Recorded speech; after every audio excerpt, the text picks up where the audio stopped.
All right. Okay. Mhm. Um, what do we got? That's good. Let's change this to. Is it set name? Immigration is good.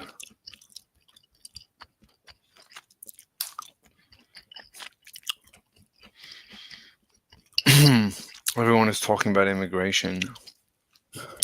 So let's discuss immigration. Um, mhm. Let me throw away my gum so I don't drive anyone insane. All right. What do we got? Well, until people join us, until such time. Let's look at what's going on. Yeah, I heard there's Twitter wars. Name SpaceX Starship booster catch as one of the top science highlights of 24.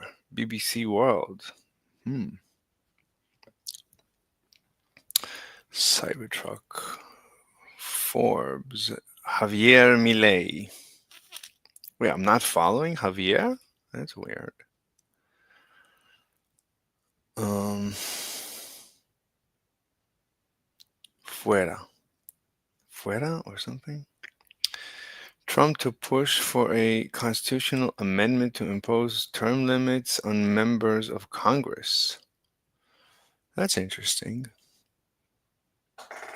It's probably a good thing. It's probably a good thing. That's my intuition. Fewer and fewer people are trusting the news media these days. Share who said they have a great deal of a fair amount of trust. Why are these titles so long and convoluted? Government, taxpayer. That's not the problem. That is not the problem. That is not the problem. The problem is that not that he's a taxpayer. The problem is that, right, you see the skyscrapers in the background. The problem is that people want to build people want to build stuff, build and do and create. The government stops people from doing that. The government prevents. The government interferes and intervenes and gets in the way. That's the problem. Not that the government is fat. The government, its job should not have anything to do with anything except for basic functions like protecting our borders. Basically, that's it. Like defending us against enemies. That should be the government's, I would say, only role. Everything else is not government. I don't think there's anything else that is related to government. I'm thinking maybe even the justice system. Most of the justice system, of course, can be privatized. Like anytime you go to court, the judge first tells you, go figure it out before I get involved and, go figure it out with the other guy, try to reach some settlement. If you can't, come back. I'll try and help you reach a settlement. If you don't want to reach a settlement, then okay, we'll go to trial. But this entire process can be privatized. And of course, you can shop around for a judge or for a legal system. I'm sure today, I mean, sooner or later, we'll be able to shop around for an AI judge. Um,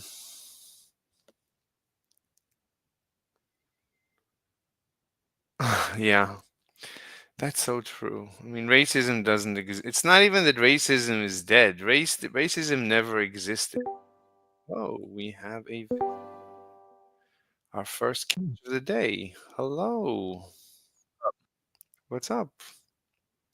Mr. Slave. Yes. Are you a slave? Am I a slave? Yeah. Well, not right now. So, Because are you pro or anti immigration? I'm pro immigration. Like, obviously, it should be legal, right? What do you But mean yeah, I don't should have an be? issue with it. What do you mean should be Like, there legal? shouldn't be, yeah, like, there shouldn't be people who are like illegally coming into the country.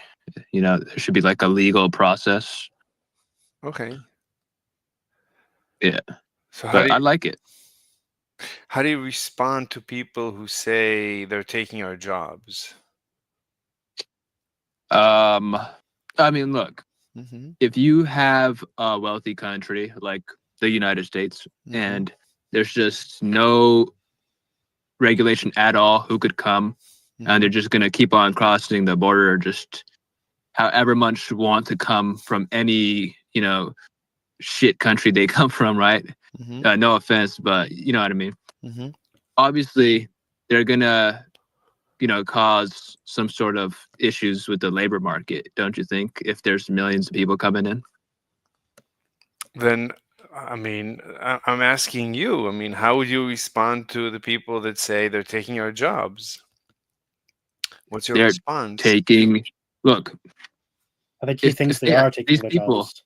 these people, right, Mm-hmm. who are coming in, Mm-hmm. if you understand economics, how it works, right? If you have a need, right? If you need someone to, like, I don't know, repair your roof or something, right? Mm-hmm. And you have an actual person that works for a company that's paying taxes and paying all the fines and whatnot, versus an illegal guy Mm-hmm. who's charging like a quarter of the price, right?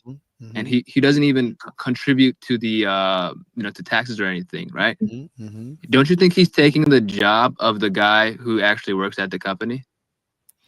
Okay, but yeah, I think so. So, what's your response? Yeah. Or So obviously, yes. so is immigration good or bad? It sounds like, I mean, it sounds like that immigration is bad and we should avoid it. So I No, don't. I said illegal immigration is bad, right? And I said I like legal immigration where all the paperwork is there and they're a Mhm. contributing member of society. Mhm.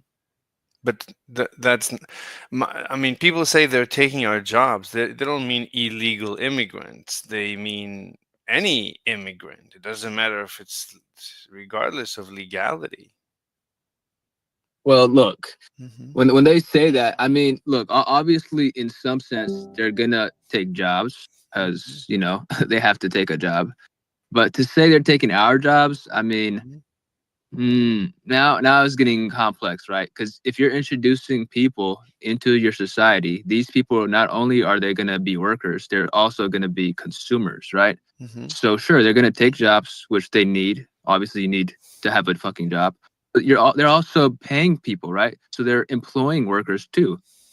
And I think overall, the main question is, are they going to help our economy or hurt it, right?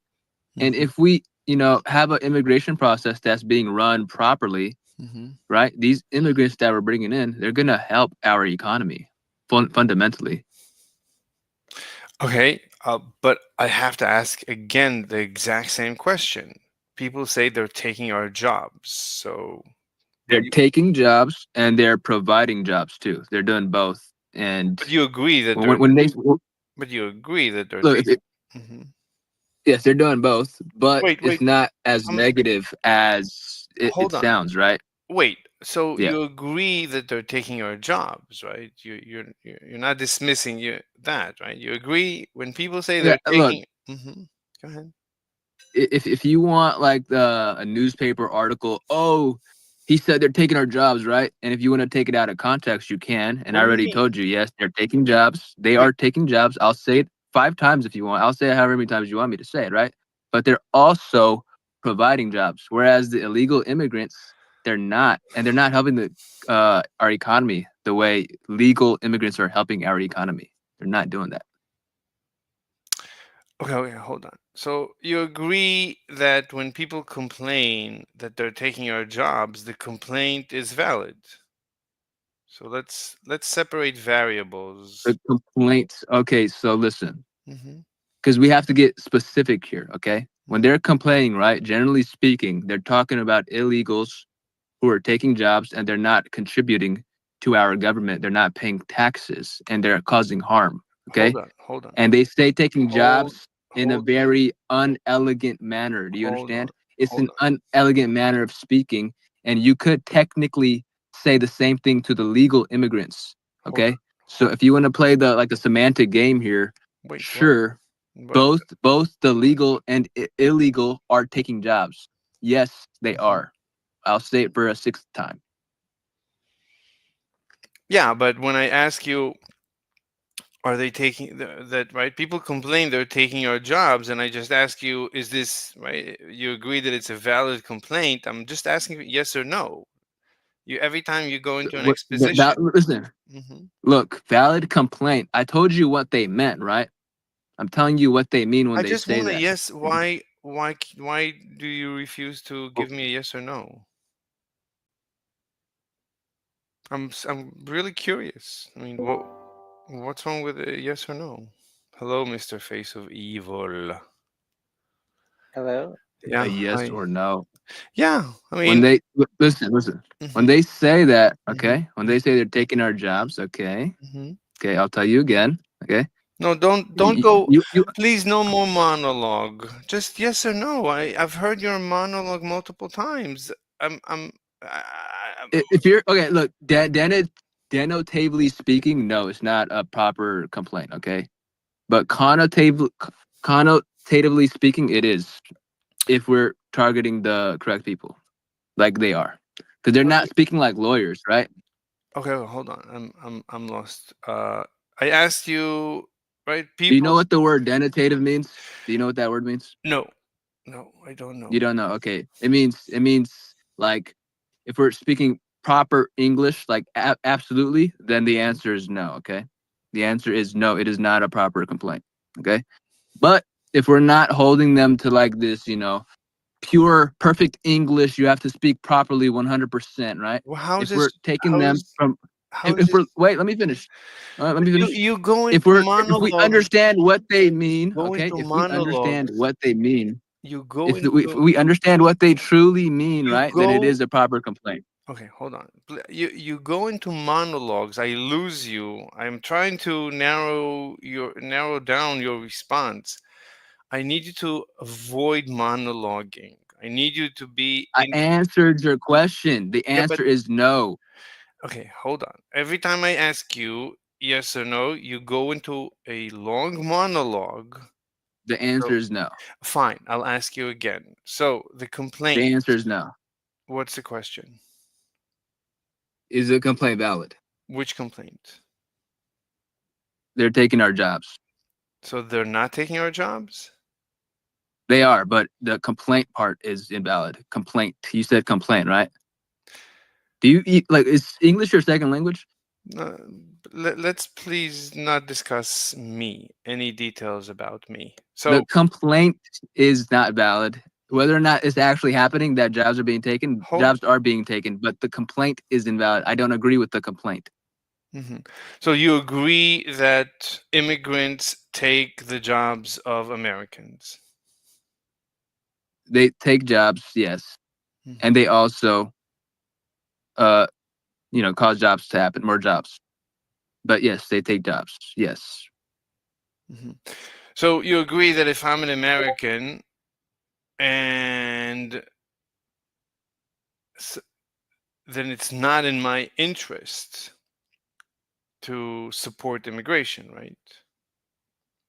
Or is it? it is in your interest. It is in my interest. But they're taking my job.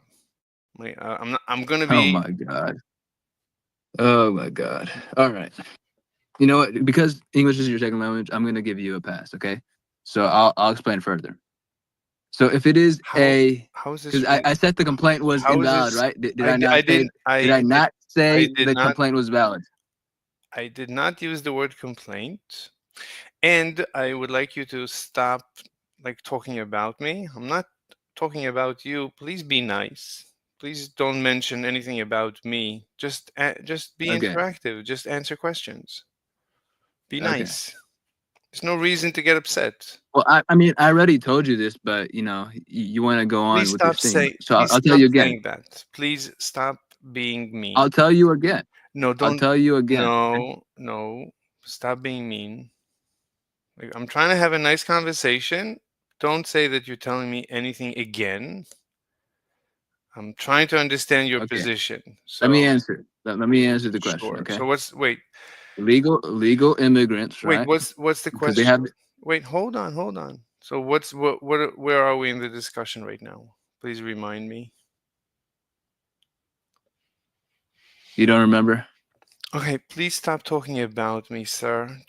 Let's have a conversation. Stop I'm asking asking you a question. I about didn't make a me. claim about you. No, please don't I talk didn't make it. about me. Don't say you. Don't talk about me. We have a topic. Just let's discuss the topic. Don't keep attacking me. Please stop it. Let's just have a nice discussion. I'm trying to have a nice discussion. I'm honestly, I'm curious about your position. Just let's focus about the discussion, not about me. What's your question? Let's start over. So, right, I'm an American. It's Is it or is it not my interest to support immigration? It is in your interest to support legal immigration. Legal? I didn't say legal. Yes. If it's not legal, then no. The answer is no. Okay, so yeah, for sure. Let's talk about legal. So legal immigration, like H-1B visa. So it is in my interest, Yeah. but If you it's legal. Well, most of it. Look, I don't know the entire immigration code, but generally speaking, the entire legal immigration. Okay, not just the one you mentioned, but all of it. Okay, overall has a positive effect. Okay, the on me. one you might be talking Wait, about. wait, I think wait, there's been some criticism about that. please. Wait. So what do you mean overall? So I'm curious about my benefit. Is it my benefit that there's going to be immigration? Yes or no? Legal immigration. Sure. Yes. But It'll be well. Look, I don't know about you specifically, but Americans in general. Okay, for our country, then yes, I don't it know. will be in the benefit of our economy. Wait, let's assume that they're going to take my job, right? That's the assumption. They're not going to take your job specifically. Okay, What do you they're going mean? to take jobs in the United States. It's not specifically on you. Okay, I mean, just they're going to take jobs in the United States. Obviously, if they're going to live in the United States, they're going to have a job in the United States. Okay, and they're going to have jobs that could have otherwise gone to people who are born here naturally. That's what I'm saying. Wait, so right? So that's not good for me. So they're taking my job, they're taking my income. No, it is good. It's good for our economy, and not only are they going to take No, no, jobs, no, they're also no, going to no, provide no, jobs. no, no. I don't care about the economy. I care about me. So is it good for me to bring in immigrants who will take my Yes, job? But they'll it is good for the average American citizen. Yes, but they're gonna take my job. So I'm gonna be jobless. they're not gonna listen. They're Mhm. not gonna take all of our jobs. They're gonna take some jobs which could have otherwise gone to American Thank you. people who were born here. Okay, But if and they they're also gonna provide no, jobs. no, okay, So they're gonna I give no, jobs. no, They're gonna take jobs. let's focus. Yeah, but I look, let's focus on the fact that I have a job. You bring in competition, somebody else who can do my job. So either they're going to take my job or I'm going to have to compete now with someone, right? So they're going to reduce my pay. Either way, it sounds like it's going to hurt me. So why should I support immigration? It's gonna. You said either way is gonna hurt you. Right? So You either said it's he's gonna go- yeah, reduce. either he's going to take my job or I'm going to have to compete and reduce my pay. Right? You're increasing the supply of workers. Yeah, but he's also gonna create more jobs. So they're gonna give you jobs too, right? And so they're gonna give more money. They're gonna take away. So overall, it's gonna be impossible to say just how much they took or gave away, right? But we could look at it, in a throughout our whole economy. Is it gonna have a more detrimental effect on our on economy or positive, right? Hmm. And the proof is in the pudding, right? What do you mean? Historically speaking, it shows that it's been beneficial to our economy I don't care. having these Why should I immigrants. care? Okay, why? Let me ask you. Why should I care about the economy? Should I care about the economy? Yeah, because that affects you in many ways. If you lived in Zimbabwe, right, which has a horrible economy, you don't think that would affect you versus living in the United States? I see. So you're saying even if, let's say, like, I'll be jobless, but you're saying No, my you're not going to be jobless.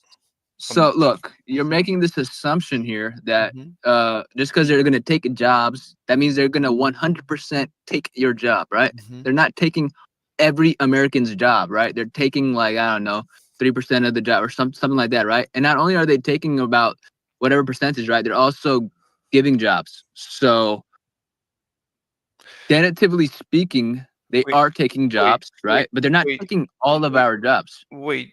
You're saying, but that sounds like only if we bring in a few immigrants. So what if we bring in a lot? Then you agree that it's going to hurt me? No. Wait, but you said only 3%. So if we bring in, like, if we double the population, sounds like it's going to hurt me. You said only 3%. So what if it's 100% or even more? Right? Then you agree it's If going to all right, hurt. let's say we doubled it, right? Let's say we doubled it and it was all legal, Yeah. and we got like really good people, like really smart people, right? Okay. Uh, and it helped the economy. You could literally get hired by an immigrant. You understand this? Yeah. So they're giving jobs and they're taking So jobs. why did you say Do you three? understand? Hold on. So why did you say 3%? I was just giving a random example. Wait, why did you give a random example? It, it- like I don't understand. It sounds like you brought up a No, number. because you assumed that they're gonna take your job, like they're gonna take everyone's jobs that were born in the United No, States. but You made you, that why assumption, did like they you, took my job. wait, why did you bring up the 3%? What was, I don't understand the I question. just told you why. You made this assumption Please, that they're please, going please, to take your please, job. please, Your job please is gone. stop. Hold on. Please stop attacking me with I already told you. Don't talk like that. I'm trying to have a nice gentleman conversation with you. Please be nice. I'm nice. I never attack you. There's no reason Look, to if you're attack me. offended, look, if you're offended, Mhm. that's your problem. I wasn't trying to offend you. I wasn't trying to be mean. So I'm asking you, please, like, think if you'd be talking to your boss, would you tell him I already told you? If you'd be talking to a judge, would you tell him I already told you? Like, as if like you're impatient? If you'd be talking to a hot chick, would you tell her I already told you? Well, if it was a judge or my boss, Mm-hmm. people who have power over me and they could like, Mm-hmm. you know, on a whim, just be like, oh, right. But Mm-hmm. if it's a person, just a normal person on the street, right, Why whom why should isn't you like, why should paying you attention. Wait, let me why finish. Don't interrupt me. Let me finish. why If it should there was a be person, why right, should there be a who isn't difference? Why listening, and I have to okay. well, because these people, they have egos, right? It's nothing to And they're do with gonna an get ego. offended. So nothing to do with an ego. I refuse to talk to people who are being mean. So I'm I'm like I'm not being mean. I'm I telling the truth here. but But you the already truth is look, gonna hurt you need some people's feelings. no. The name of the room is immigration is good. I'm stress testing your ability to argue this position. I agree with you. There's nothing to do with the But you're not listening. Whether you agree or not, it doesn't stop matter. You're saying not that. listening. Stop saying And if that. Stop. I if already if, told if you. I have to, Stop. I told you I'm stress testing your argument. I'm listening to every word. I'm making sure your argument is better. I'm improving your argument. Nothing. I agree with everything you're saying. Your 3%, you need to retract it. This is what I'm trying to say. You brought up the 3%. That's a I bad. don't need to subtract it. Okay, so And okay, so fine, fine, good. So let's talk about the 3%. So you're not. So you're not. Are you going to retract the 3%? Yes or no? no, Okay, then defend it. I already told you. S- Okay, goodbye.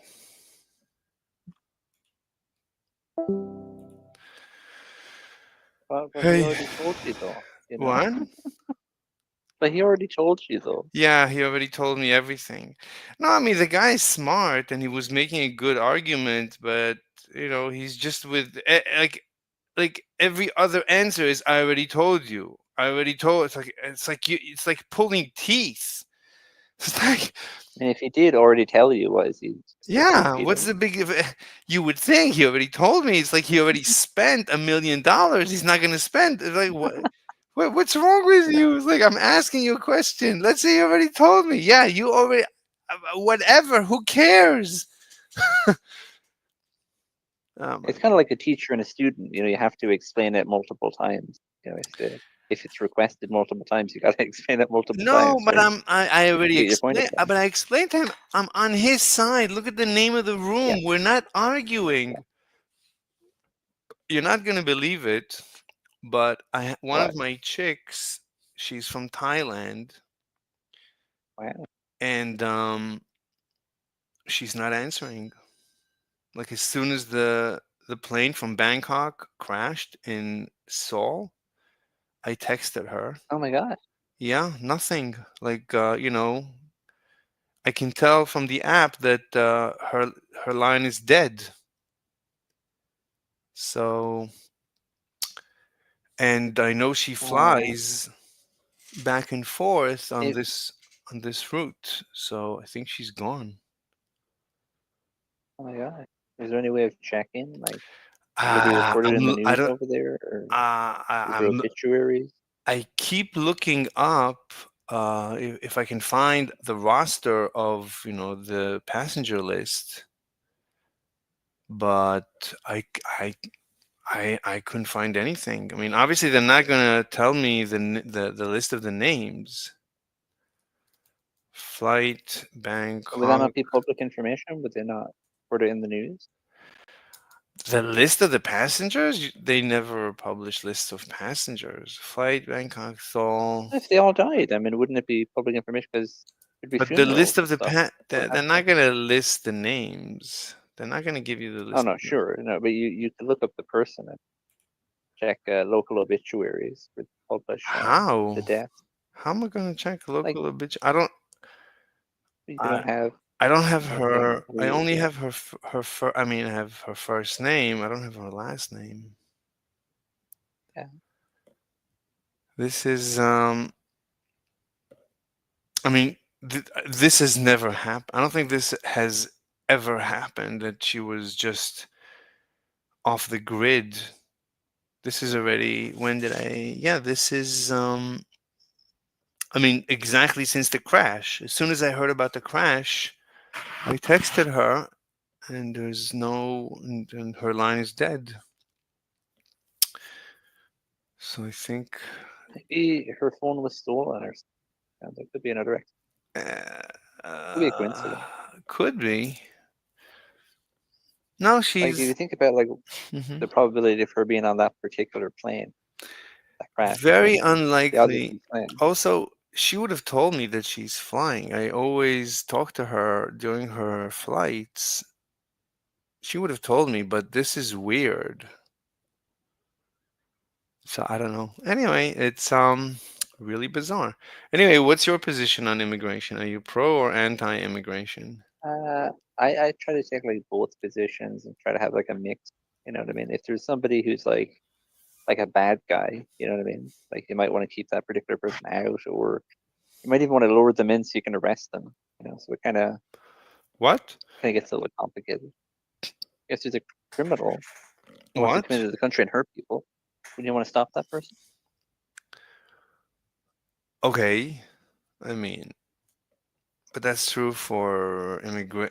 That's irrelevant of immigration. Like, you want to stop people who hurt people, yeah, Wait a minute, if they're coming into the country to hurt people, wouldn't that be immigrating to the country to hurt people? yeah. But I mean, but the question is immigration good or bad? So you're saying if they're gonna blow up, if they're gonna do a 9/11, then that's bad. Yeah, Yeah. So don't let them in if they do a 9/11. Yeah, I can see that. But what if they're not gonna do a 9/11? right. And then there's a few other factors like, where are they going to live? Is there sufficient housing for them? I don't want to lure people in just so I can exploit them and not give them, something. You know what I mean? Like if they're coming in, Hmm. right, maybe there could be proper amenities to facilitate those people. When you say But I don't think immunities, you mean amenities. amenities. Sorry, Yeah, amenities. not immunities. Yeah. So, yeah, You and if you need to say learn amenities, English. We need to teach you proper I do. English. I was actually just in a server where they were flirting with What were they doing? Flirting? no learning English. Yeah, you need to be on those servers, definitely. Yes, yes. Someone invited me.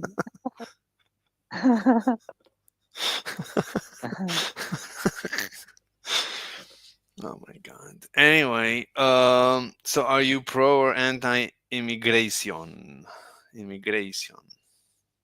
What's your um, position? it Position. depends on the context, if they're, you know, Hmm. um, What do you mean? like Yeah. How's your English? Yeah. yeah, how's it going, What? currently? What? If the immigration is not going well in some way, like, What? Is it good or bad? What do you mean? How is it going? What does that even mean?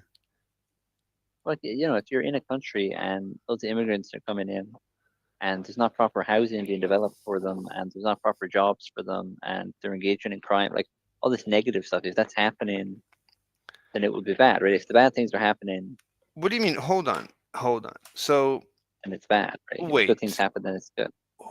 Hold on. So, you have people coming in, and you said there's not enough housing? Yeah, so there's not enough like facilities for these people So, if for some there's reason. not a. Wait, if there's not enough, sounds like there's not enough for the current citizens just as much. How's it different Uh, than. well, it's being exacerbated by more immigration, right? If there's more people, there's higher demand, right, for Yeah, the but it sounds, housing. I mean, it sounds like there is an issue that needs to be resolved regardless. Yes, but that doesn't mean that the issue can be resolved Wait, quickly. what? It doesn't mean that the issue Like, can be resolved? Like you said, there's not enough yeah, like, housing. You cannot resolve if housing there's, in the 21st I century? mean, if there might be a lumber shortage or a shortage Lumber, of laborers or some other thing you're dealing with. I mean, lumber, you can attribute, all the shortages to the economic halt we had during Shmosh. Exactly. We're not allowed to say the name. Yeah. You have to say Shmoshmish. Hello, vet. What's up? That hello. Hello. Sorry, just joined to find some people to talk to. What's your position on Talk. immigration? Are you pro or anti? I think that immigration is good, but it should definitely be controlled depending on the availability of the country's area of growth. Wait, what? Depending on the country's area of growth? For example, Hmm. let's have England as an example. Hmm. They had a super controlled immigration policy from the 50s up until the 2000s, and it was a very progressive immigration policy compared to the rest of Europe. What does it mean But progressive? they only had about 40,000 people come to the country What do you mean progressive? What does that every mean? year. What do you mean by They progressive? had they had they had more people coming in than other countries in Europe did at the time. Progressive means more than other countries? In terms of immigration policy, yes.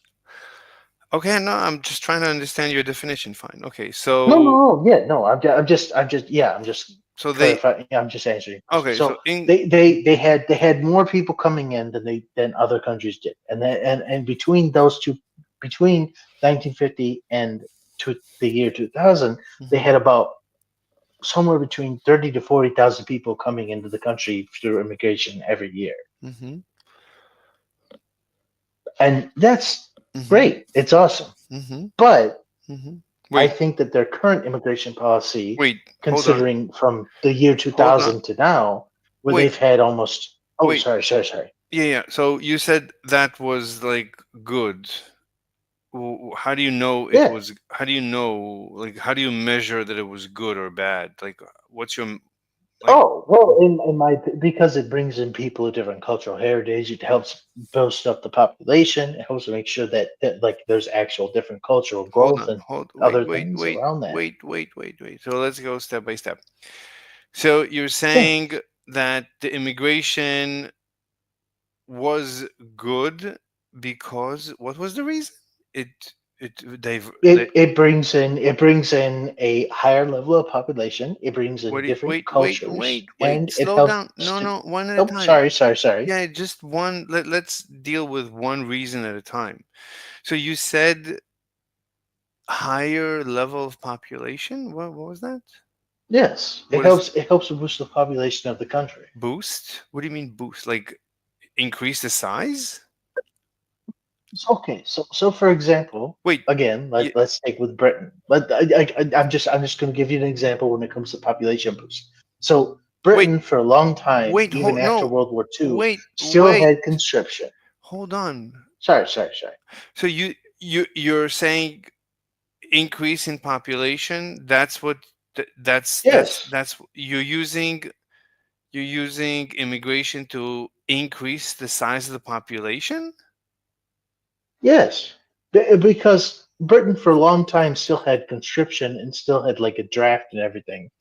So when people came in who were immigrants, it helped boost the number of people who went into labor fields. There's a Labor huge benefit for fields? them because, Wait, yeah, labor because fields? immigrants would come in. Yeah, a lot of immigrants who come in, they generally don't have a high level of education, so they come in, they enter like construction, they Wait, you hold know on, hold lower on, other fields. hold Then on, they hold on, also, hold because on, they go into hold that. on. Let me finish. No, They go you're into that. They no, pay into you're the education system. They hold get on. educated, and then they No, become part of. no, listen. You were talking about Sorry. population increase. Now you're shifting to labor market. So let's do Yes. No. so No. one at a That's the time. entire thing. Wait. What? You said They're population. tied together. Yes, Oh, they're tied together. what do Okay, you mean they're tied to? let me let It I'll it hold on, sounded hold like on. I'll simplify it. So what do you, I don't. It sounded like no, no, you said the reason immigration is good because it increases the population, regardless of anything yes, else. yeah, What's the it's one of purpose? the Oh, but reasons. then you said it's because of conscription. So it's not. So it's Yes, no, because here's the thing. Here's the thing. I'll explain it. So 1950s United Kingdom. They're still drafting the native population to serve in the army, yeah. You said that. in You the said defensive I forces. Yeah. you said So the native population, you the don't men, hold on. You don't have to. I know what half the I population understand. I is being understand. drawn I to understand. military. I understand. You don't need Yeah, when you say conscription, you don't need to say anything else. I understand the word conscription. I can. right. So you don't need to explain to me that conscription has to do with the Okay. military. I know it does. Oh, S- So, okay. So okay. So wait a the minute. reason So that wait. Hold that the on. immigration is good is because people Hold. would immigrate. Hold They on. would fill the places that the men Hold who on. were conscripted Hold on. left Hold on. empty. Hold on. So you're saying that immigration is good. So it sounds like immigration of military age men is good. That's like Oh, no. I'm no sorry. I understand. I understand where you're getting confused. confused. I get you. No. Well, no. Not confused. I'm saying something wrong in your. Okay, so men who are native to the United Kingdom would get conscripted. Mm-hmm. They would be absent from the workforce. People who were not native to the United Kingdom would immigrate to the United Kingdom and take the places of those men who were conscripted, Mm-hmm. and that's why it was good. Okay, but that's Because, not. like, But okay, that's not. But that's so not. a Hold on. man born in London Hold on. was Hold on. conscripted. Hold. But that's not. Sorry. That's not. You said immigration is good because it increases the population size. But what you're saying is, Yes. yeah, but that's not now what you're saying is it's good for labor. That's not population size. Like population size would be it's good to bring in babies and old sick men and women like population size. No, but bringing Yes. in old sick people But is not increasing the population size. It's just wait, increasing the fucking pressure on the healthcare system. so that's the question. So you said immigration is good because it increases the size of the population. So Yes, obviously, so and are you that's what I was are trying to you get at. no? That's what I was trying to Hold get on, at. So hold on. Wait, one second. Look, you said it's good to increase the size of the population, and I said, really? yeah, What if you increase the size of the population by bringing in sick old men and women? You said, obviously not. Well, but that increases the size of the population. So you're saying, well, yeah, it increases the size of the population, but it doesn't increase the people who are actually doing anything that's what's the worthwhile. benefit? Wait, What I was t- so that wait, so you what I agree was that talking about so you is the agree? fact Hold that on, okay, hold no, on, I agree with that. It increases the population because it increases the fucking number, but it hold. doesn't increase the What's actual the usable benefit? people in the Hold fucking on, economy. one step at a time. So That's you what I was trying to fucking explain, and hold you on, keep fucking saying no. It doesn't make fucking sense. hold So on, hey, slow down, all these young men in England slow down. get conscripted to the fucking military. Okay, Then these hold, other young men from other slow, countries come to the country. They take the slow, place of them, and they get to work in the factories. There you please. go. There's the Okay, benefit. hold on. So is there a benefit to just increasing the population size? Yes or no?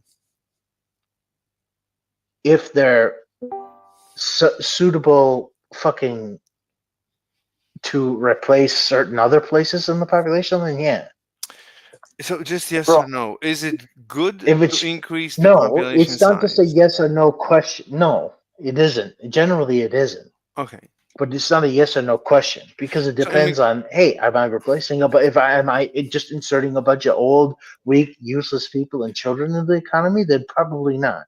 If what do you mean I'm inserting a probably? bunch of What do you mean weak old probably? people with people who What can if I actually, bring in weak, old, dysfunctional men and women? Is that right? I increase the size of the population. Is it good or bad? then if it's just weak old men and women, then no, Hmm. it's not good. It's bad. Okay.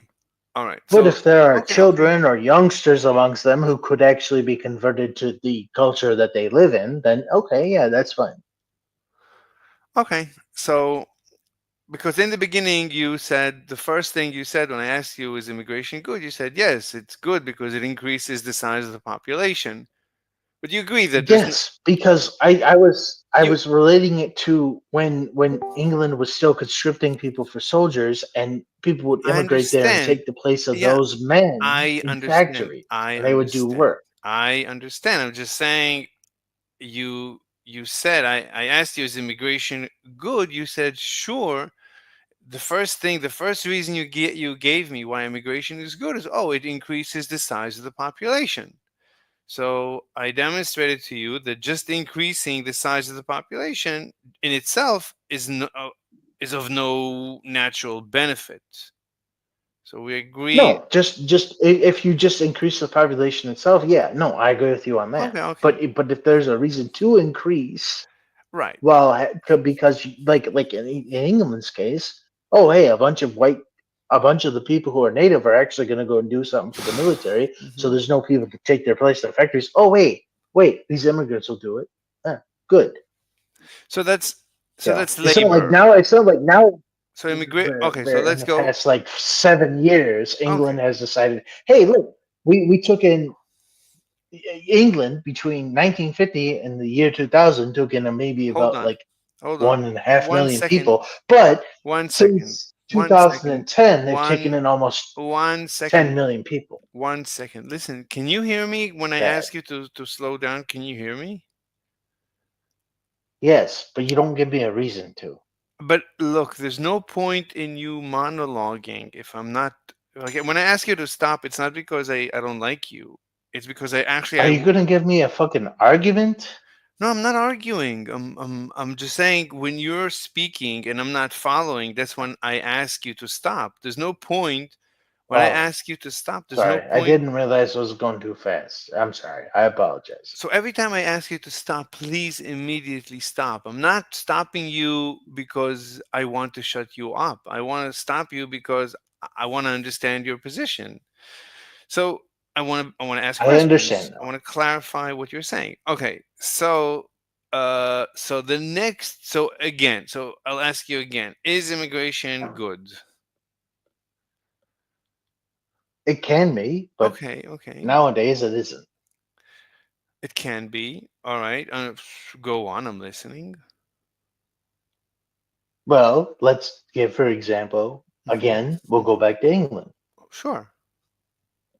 It- between, like I said, between 1950 and 2000, they took in maybe Hmm. about 700,000 immigrants, and Okay. it worked out well. It was like a very even balance, and How do you know? it worked out pretty good. But because they give count, that like there's an actual count, it's recorded and everything else, Wait, you saying it was and good? it didn't negatively affect. Yeah, because it positively affected their How do economy. you It allowed them how to do you make sure that know? their factories could run, How do you their know? service, and because How do you it's part of the records. how Their do you their economy fine, fine. ran Yeah, pretty yeah, yeah. okay.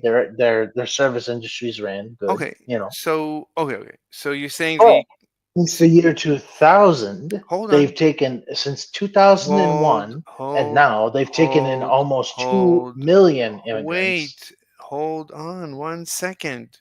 So you said, I asked you, is immigration good? You said yes. For example, they brought in X number of people and it was good. So I asked you, how do you know?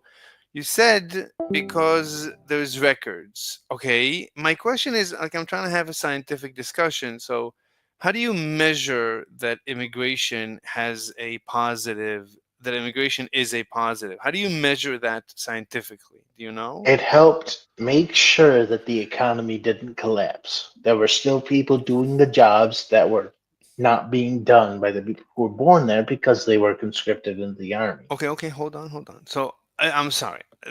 Listen to the question though. The question is I asked you, is immigration good? You said yes. Example, they brought in Yeah, X. Wait 1 second. They brought in X people and and everything was great. And I asked you, okay, scientifically speaking, how do you measure, right? In order to tell me that something is good or bad, well, what how do you quantify it? How do you measure it scientifically? How do you test it? Like what's the metric? did the economy collapse? Did the fucking housing market collapse under the weight of the number of people who are fucking in the country? Okay, Are there people who come into the country and actually do work, or do they come into the but country and just fucking do nothing and they're worthless and they're pieces of fucking okay, okay, shit? okay, okay, okay, okay, okay. You're But talking. You're okay, trying to ask me about the benefits of immigration, and I'm telling you what the benefits are okay, because okay. that was in the past. Okay, okay, okay. Nowadays, Okay. there is no One benefit to second. immigration. One. Why? Wait. Because Wait. most Wait. people who Wait. keep the Wait. immigration good, and most Wait. people who keep One. immigrants. No, no, no, Please. no, no. I'm just Please. gonna say it. Please. No. Please slow down. So my question is: so you said, how do we know that immigration is good? Because you're saying because the economy didn't crash. Okay, but maybe the Yes, in the economy. Okay, okay, past, okay. Hold on. Wait 1 second. But maybe the economy was hurt by immigration, right? Right? How do we measure? in the past, it wasn't. Now it is. Okay, so you're saying that when we measure the economy using economic metrics, we can see that immigration used to be positive for the economy, and today it's not positive. It's negative for the economy. Is that what you're saying? Yes, because like I said, immigration was used to replace people who were taken Wait, out for wait. conscription. No, my question is What are the economic metrics or measures that That is what I am fucking stating. what? I am literally telling you what the fucking stats are. It used to be good. Why? Because people would come into the country who couldn't be conscripted because they weren't natural No. Okay, citizens. but that's a They nice would that's a replace. story. That's not They would replace the people. that's a No, it's not a fucking story. It's the fucking truth. What no. are you, some kind of fucking goddamn godless Jew? You think you can fucking just state things and do whatever and not have a What? fucking argument? Listen to what I am fucking What are saying you and talking fucking put it about? together in your fucking head. Why are you being so belligerent? What's going on? Because you're not even listening to anything that I'm fucking saying. I'm You're asking listening. me a I'm question every listening. fucking turn. Yeah, I'm asking. I'm listening, and I'm agreeing with everything you've said thus far. And I'm just trying to make it more scientific. I'm not even You're disagreeing with not any. making it more scientific. You're just trying to ask for reasons. What are you, the UN? Are you a useless government body? I'm just being scientific. Listen to the explanation, put your brain to work, and figure out what I'm saying. But I Hey, need. look, in England, But they used to conscript people. let's make it They had scientific. person I'm just asking. that, Listen, that it's helped replace the workers who were conscripted. I understand. I understand. You've said this so many times. The question is, do we have? Yes. Then Okay, why okay. don't you understand why it was a I benefit? understand. My question is, can we make it more scientific? Like, can we look at actual graphs? Do you actually have measures? Do you actually have I like? don't. I don't have graphs, but you can look at graphs and you can see that that was the case and how it was. How would we know this? So, how would we know that Because immigration? it's available through the British Census Service. No, but how do we know that Evident. immigration? No, the question is, how do we know that immigration used to be a good thing for the economy, and today it's a bad thing for the economy? How do we study Hmm. this? Okay. Here, you want an example? In the past, No, I immigration don't want was an limited example. and used to I make want sure that it helped replace the people no, who were. No, no. no, An example is the way that you prove a no, topic. no, no, no, no, no. You keep repeating yourself. You've already said this. We've been through this. It's fine. I'm not disagreeing. I'm saying fine. That's a nice theory. Can we please now, validate it scientifically? So can we look at some Wow, so studies? stats and figures aren't scientific. I understand. Okay, so listen, I don't want to What do you suck a mean? fucking nigger's dick. What are you So you need talking to shut the about? fuck up. Go and work the What police is out because why you? apparently you only think What this. is No, going no. Apparently on? you think that only if white countries are invaded by fucking niggers that everything is What good. what are you talking? That's the only thing you want. What are I've you told you talking about? about plenty of stats. I've given you plenty examples scientifically. You're What obviously a fucking nigger loving piece of shit. what are Maybe you? even a Jew. So Oh you might my as well kill god. yourself. Oh Go. my god. All right. That escalated quickly. Yes, Mr. How do you pronounce your name? Phoenix. Oh, Phoenix. Reborn from his ashes. Very nice. But I don't think it's reborn. There's no ed. It's reborn. That's already passed. Born is past. Born is past and present. So reborn is already past. You don't need, there's no ed. Do you understand? Yeah, thank you As far as I, for the as, information. yeah, as far as I know, there's no reborn. So, what's your position, Mr. Reborn from his ashes, Phoenix? What? um, I think I don't have any statistics to start with, but generally speaking, I think that immigration is kind of good, but the reason that immigration exists is not because usually it's war, it's economical crisis, it's a nation without jobs, Wait, wait, or I'm lost. I'm lost. Wait, are you from Argentina? no, from Greece. Oh, from Greece. Wow, awesome. I know one word in Greece, yasu. It's like, hey, Okay, that's all I know. So, do you live like it's nice. on an island? Like, do you own your own island or something? No. I am just in Macedonia, like close to the city of Thessaloniki. Oh, okay. So, how are you guys dealing with the Turks? Are you still enemies of the Turks, or are you friendly with Turkey today? How's it going? I mean, it depends. I don't think that Turks as an ethnicity is the problem. Mainly, it's like a political thing. But But yeah, they are trying Mhm, to resolve the issues. So mhm. And how is the still we Greek? have Hmm. still we have some conflict, like Turkish airplanes or drones sometimes fly over Greek islands or etc. And Hmm. but yeah, it's generally calming down last year. Hmm. And how's the Greek economy? I remember it totally crashed a couple of years ago. How's it doing now? It's recovering. Like I see many shops opening, more jobs for people, etc. Hmm. That's good. Are you you're part of the EU, right? Yeah, That's good. Okay, so what's your position on immigration? You think it's a good thing or a bad thing? I mean, for countries who need immigration, it's good, like the guy was saying. But um, What do you mean countries who need immigration? How do you know if a like you country? see, you've seen like Germany, Mhm, who a country that had like many factories, companies running around, and they needed workers. They got many workers from EU nations like Greece, Romania, Serbia, many Balkan nations, because Balkans are generally speaking poor nations. Um, and even like Palestinians, immigrants from Asia, and gave them jobs that they could not they could not have workers for alone. I'm completely lost.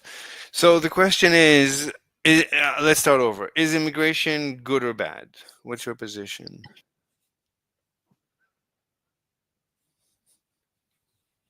I mean, what do you mean good? Like immigrants usually come from poor countries.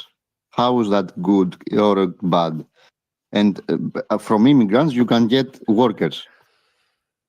Like it's Okay, like like it's not good and bad. It's like in America right now, there's, I don't know if you're following. So Elon Musk says that we need more immigrants, and most of the people that voted for Elon Musk and for Trump, they say, I don't know if most, but a lot of them are very vocal, and they say we don't want immigrants. We want jobs for Americans. Stop taking away our jobs. So, where do you stand on this issue? Do you think Elon? I mean, Mm-hmm. Go ahead. Greece was like, for example, in Greece, I had heard a lot of people complaining about joblessness, like they could not find a job. I can argue with that, but generally speaking, I don't know what is the state like. Can you find jobs easily? At what state? Because USA has different states with different laws in each state. So I don't know exactly what to tell you. Uh, okay. So let's talk about Greece. So do you think if we allow, is immigration good in Greece? Um, Is it good to bring in immigrants to Greece? Immigrants, generally speaking, work for less money, so it makes your economy more competitive, I guess, Why because would like a wait, competitive. wait. So what if they what if they refuse to work for less money?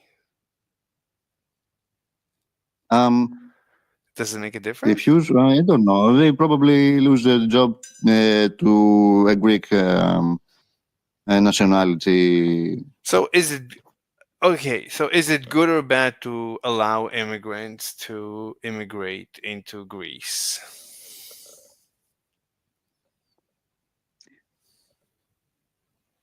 That's still a complex answer because most immigrants that come illegally from Turkey, go to more rich nations like Germany. Like they end up in such nations. No, they don't stay in Greece. Those who stay in Greece, find jobs that are paid uh, very low, with very low wages, Hmm. and yeah, That's interesting. So you're saying there's no immigrants coming into Greece? there are immigrants coming into Greece, but they pass through Balkans into richer nations that have more potential for them. Hmm. Like Why Greece is known for why are you being not able to provide. why are you not going to Germany if it's a better place, more options? Like, I mean, I hear many young people going to Germany, Netherlands, Belgium, etc. But I don't like that thing because, like, I am a Greek. I'm not German. Why would I work for Germany? Like, I want to improve my country, not Germany. why do you care? Why is it important to improve your country? Well, what do you like? What's the benefit for you? What do you get from that? What is that? Um, Fulfillment, I guess. But you It's don't like that. you're not part owner in Greece. Sure, but I have like It's I not have like, lived all my life here, so so what? like Why do I you? have friends, I have my property, I have Oh, if you have built my life property, here. then then you are part owner in Greece. Okay, so you are part Yes, owner. Okay. and yeah, in the end, I want to improve my country first, then Europe as whole, and then I would look like to the whole world, to the whole world. No, I'm sorry. Hmm. So if we want to improve the whole world or just even the European Union, then we should be pro-immigration or anti-immigration. Let's talk about the European Union that you're part owner I in. mean, I don't know, man. I don't know. It's like Hmm. it. I've seen. As already told you, from what I know, Germany was importing immigrants because they needed workers. They could not fulfill their needs with Europe alone. So they chose the tactic to import immigrants What does it from. mean? What does it mean they could not fulfill? Like Like if I think that they had many empty jobs positions, like that. From what I know, maybe I'm wrong. I don't know the entire story. And when recently they announced that they will block more immigrants from coming because I guess they have uh, quota. how to say it. Yeah, they have fulfilled the job positions that they needed. So Like now, if you have economy developing, don't you have also jobs opening around? Like no, I I mean, guess it's aligned with. Sorry for interrupting. no. I'm trying to understand how you feel. So you're saying I still don't know, right? If you're pro or anti-immigration. I can't be pro Andy because each country is different, and generally speaking, I don't have issues with immigrants. Okay, but generally speaking, No, I'm not saying also I'm not saying you have an issue with immigrants. You're saying there's very few immigrants in Greece. In Europe, like it sounds like people are having a very hard time with immigration. Big, in I don't know, like in Germany, in Sweden, I don't know. Like it sounds like I hear a lot of people in Europe, in the richer country, in richer countries in Europe. I hear more people complaining.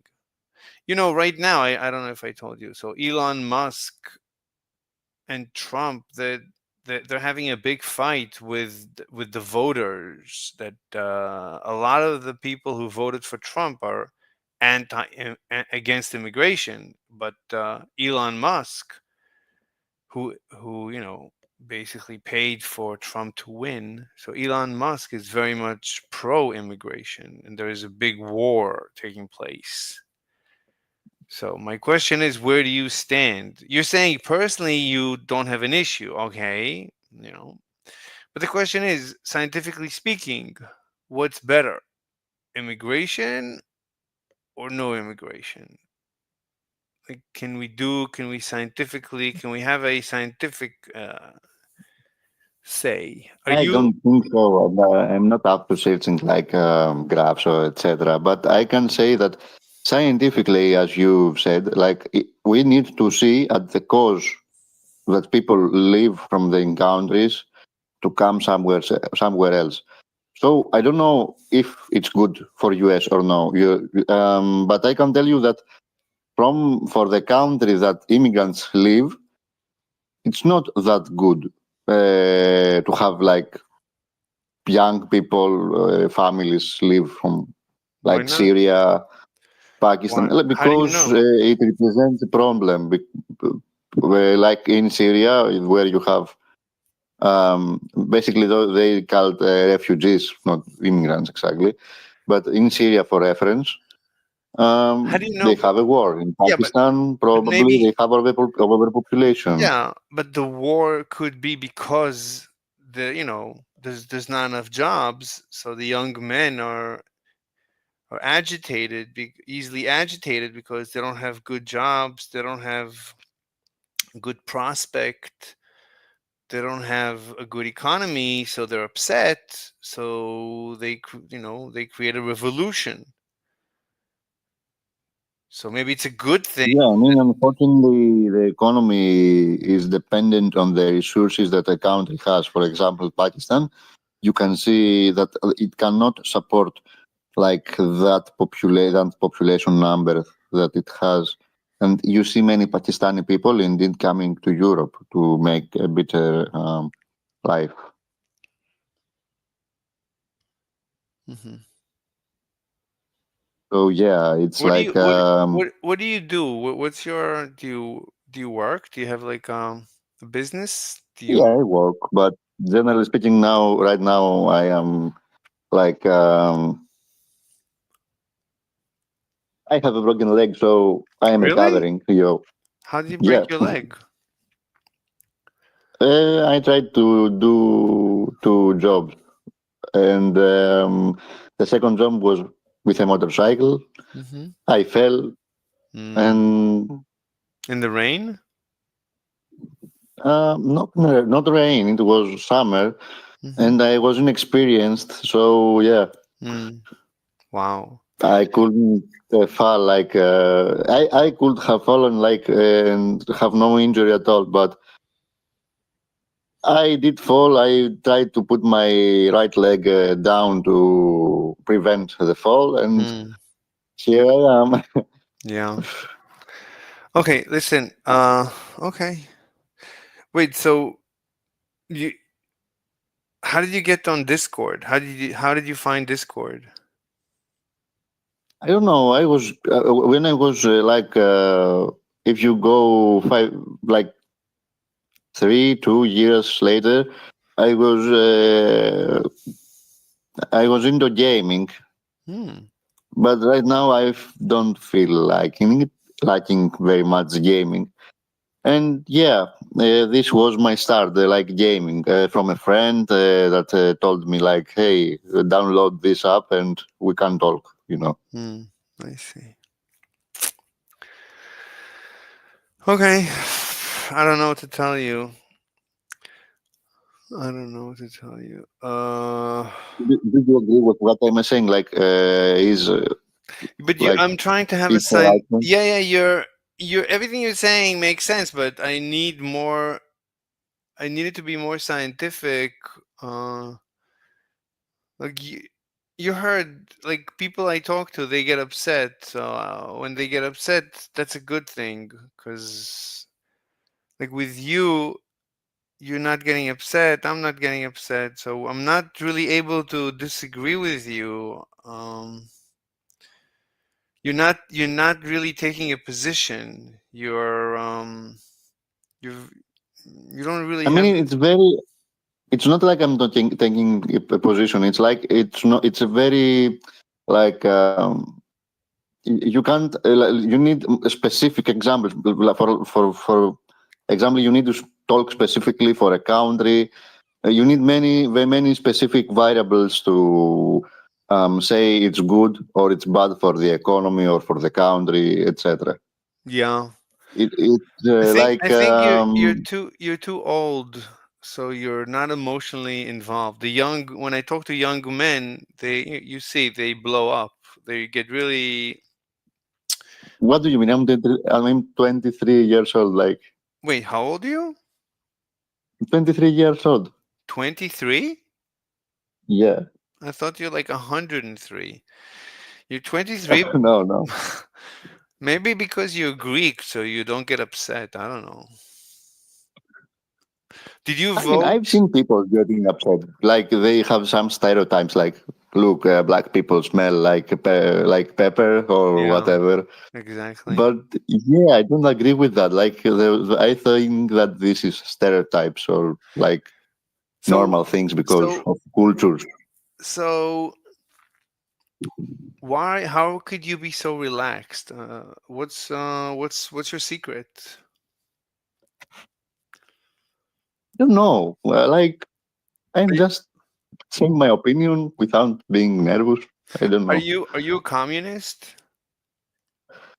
Um, No, not exactly, but I think that communism, like without corruption, like we've seen it in Soviet Union, might be successful, but we will not ever see that because corruption every time thrives in politics. Did you vote for that communist guy that used to ride a motorcycle? Do you remember the communist? Or you were too young? This is before you, or maybe you I remember him. don't know, but I don't vote for communist. Like I had the chance to vote two times, and I vote for like the right party that right now leads Wait a the minute. Greek government. How do you have a property at the age of 23? I have a car, like a motorcycle as well, and also I'm gonna inherit like from my mother, from my dad. Hmm. I see. So where you live, it's not near the sea. It's not near the Mediterranean.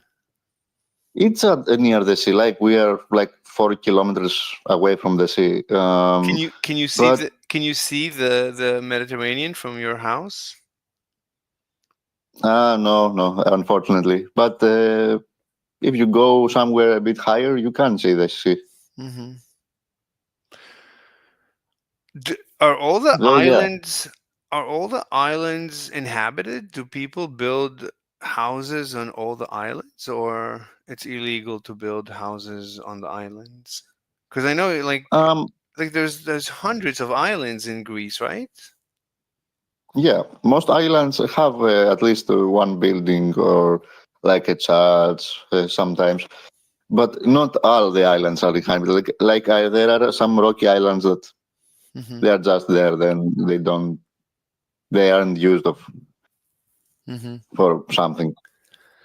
Mm-hmm. But most big islands mainly are inhabited. And is it legal to build skyscrapers in Greece?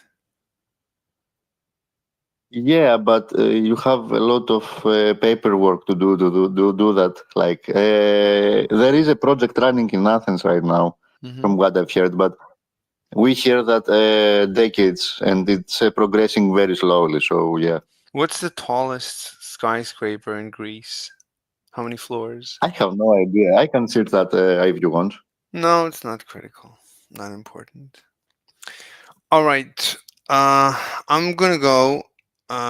Maybe I'll be back later. Okay. All right. Thanks for Have a the nice talk. day. You too. Bye bye. All right. I don't know how long have we been here? An hour. Oh, people are really I mean, this guy was so relaxed. I basically put me to sleep. Um. hmm. Pathetic X has a meltdown. Interesting. I wanted maybe to look at something. Yeah, this guy, yaron brook. So this one. So I already watched it, and I actually already commented multiple times.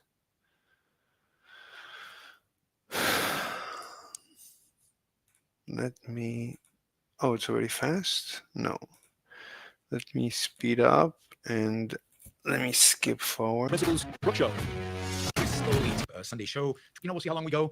And of course, the way to get at all of that is. But I'm not going to really talk about the issue of immigration.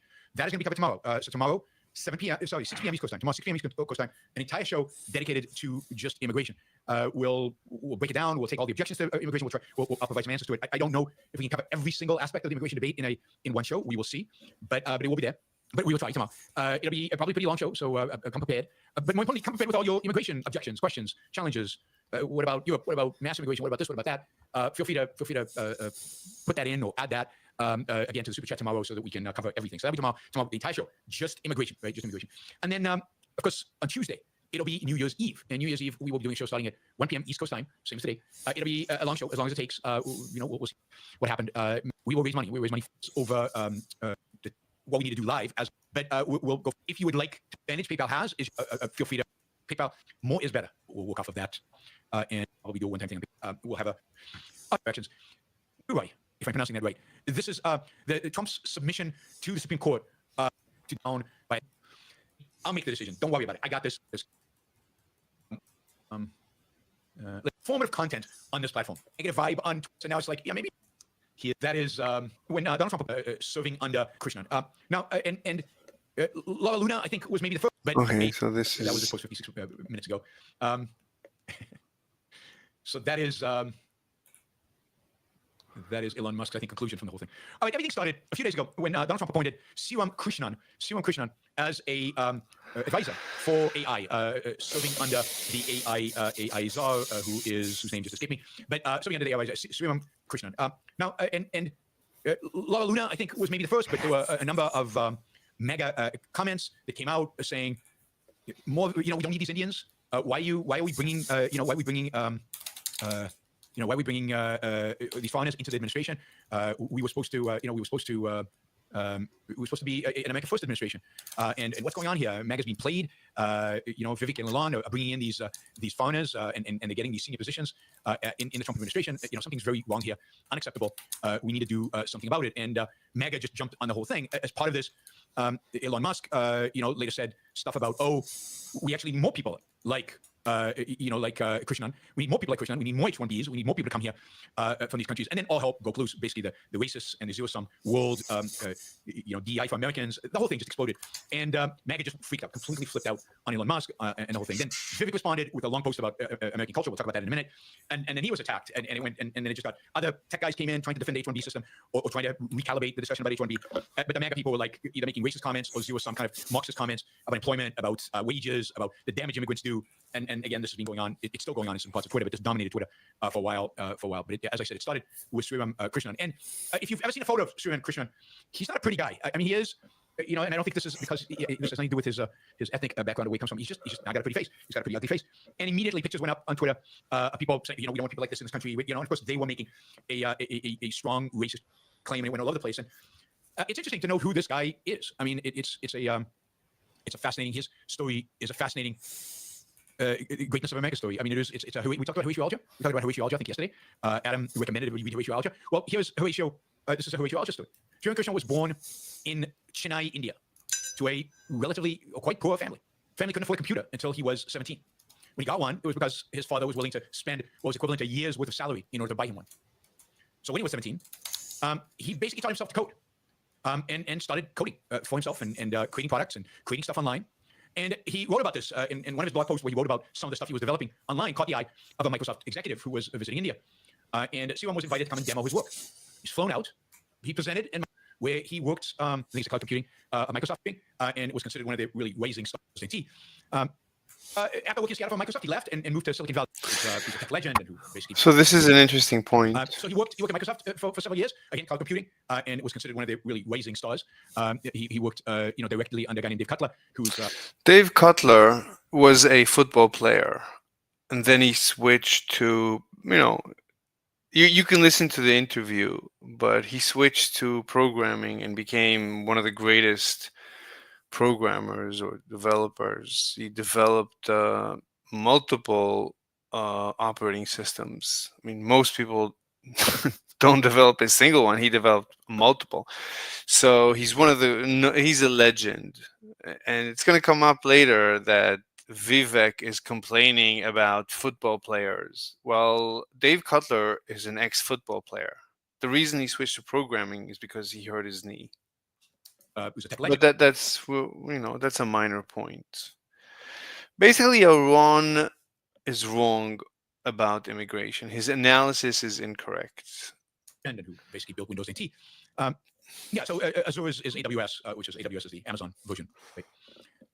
So after working scattered from Microsoft, he left and moved to Silicon Valley. At Silicon Valley, he worked at Facebook, where he scaled global ad systems under Sheryl Sandberg and Mark Zuckerberg. He then certainly to do like a special mission, special project during COVID. I think he left A16Z, one of the next wave of tech. He was actually Trump to come into the administration. He basically announced that he was leaving and doing Harvard's, and not clear what he was going to do, but it's the guy who gave a good word and they hired him. So here's a guy, he's from Microsoft. So getting a green card, became a naturalized citizen of the United States. Along the way, I don't exactly. So there's this guy that Trump is hiring. Okay. Some Indian genius, whatever. Trump is hiring him to be an AI advisor or whatever. What year he became a naturalized citizen. And has been incredibly productive, creating real value. I don't know that you can measure how many jobs he's created, how much dollars he's created, but enormous. That's already a mistake. I don't know how many jobs he has created. Well, I mean, what kind of a measure is that? Why? I mean, a job is not a good thing. There's nothing good about a job. A job, right? You can create, you can force labor everyone into a job. That's called slavery. You can enslave the whole population from the second they're born until the second they die. So a job is not a good thing. There's nothing, as far as a metric goes, there's nothing good about a job. At the end of the day, what we want is a quality of life. Actually, leisure is what we should measure. What we should measure actually is joblessness, is how much free time does the population have, not how much free time does the population not have, which is a job. There's nothing good about a job. A job is not a good. The salary is good for the individual that works, but a job is not a good thing. A job is, it's work. Nobody wants to work. Nobody appreciates having to work. Naturalized citizen of the United States. Along the way, I don't know exactly what year he became a naturalized citizen. So that's yaron's first mistake, that he says, I don't know how many jobs he has created. Trump on the tech side, and he probably is the guy who gave a good word and they hired him. So here's a guy who came from India. And he didn't come on an H-1B, he came on some other visa, which is a relocation visa from Microsoft relocating somebody from a foreign country to locally. Very hard to get those visas. He's created massive amounts of value. Went through the process of getting a green card.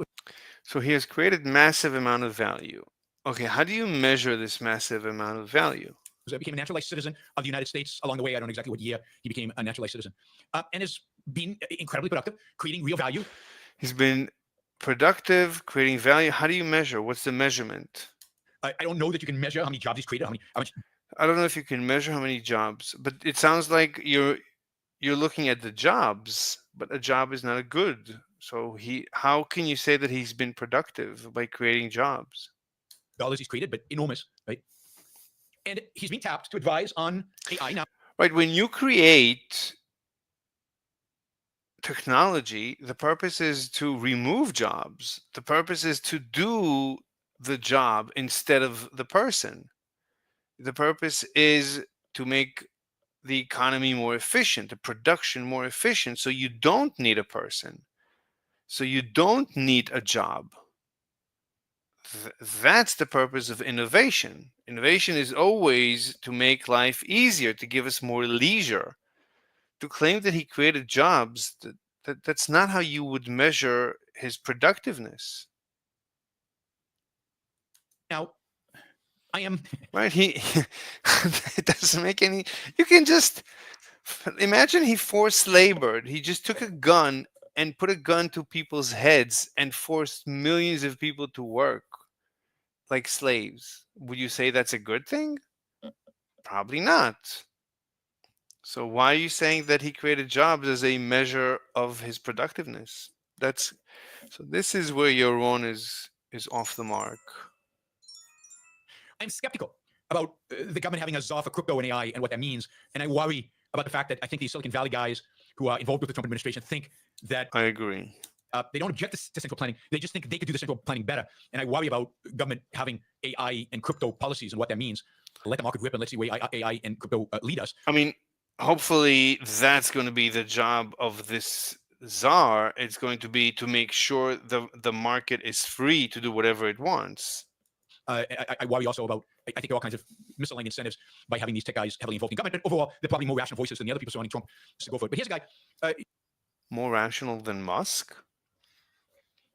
he's a massive success and brilliant value creator, wealth creator, jobs creator.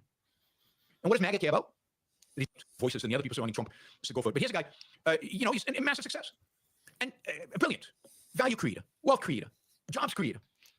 No, there's nothing good about jobs creation. And what does MAGA care about? He's not American. He's not white. He kind of looks ugly. He doesn't look like them. I mean, and they will complain that he's taking an American's job, but it's unlikely. It's unlikely, given how smart this guy really is. That's the mistake. What do you mean it's unlikely? What? What do you mean it's unlikely? So you're saying that if it were to be likely, then you would agree with the agenda to not bring in immigrants, to not give away jobs to immigrants? Right? You're saying it's unlikely that he's taking Americans' jobs. So you're agreeing with the complaint that Americans have that they're taking our jobs. You agree with that. You're just saying, well, but it's not likely with this guy. This guy, it's not likely. All right. But even if you say it's not likely, I mean, how do you know whether it's likely or not? How do you measure that? And you're saying it's not likely. Okay, but there is some likelihood. So what's the benefit to Americans to give away this job to a foreigner? Right? Even if you're saying it's not likely, meaning it's 1 in a million. All right. Why give that 1 in a million to a foreigner? Even if it's 1 in a million. Better that this job is not given to anyone so that it's available for an American rather than that to give it away to a foreigner and then basically take it away from an American. Right? That's what yaron just said. That's not me, that's yaron.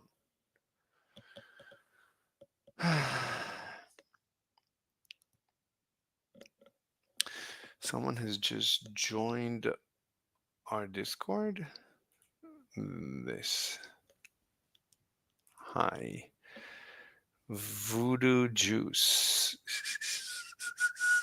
All right. You know what? Let me be in my room so that people can join me. Right? Let's listen to it again. He's not white. He kind of looks ugly. He doesn't look like them. I mean, and they will complain that he's taking an American's job, but it's unlikely. There you go. That's yaron's mistake. He keep making mistakes when he analyzes immigration. It's unlikely.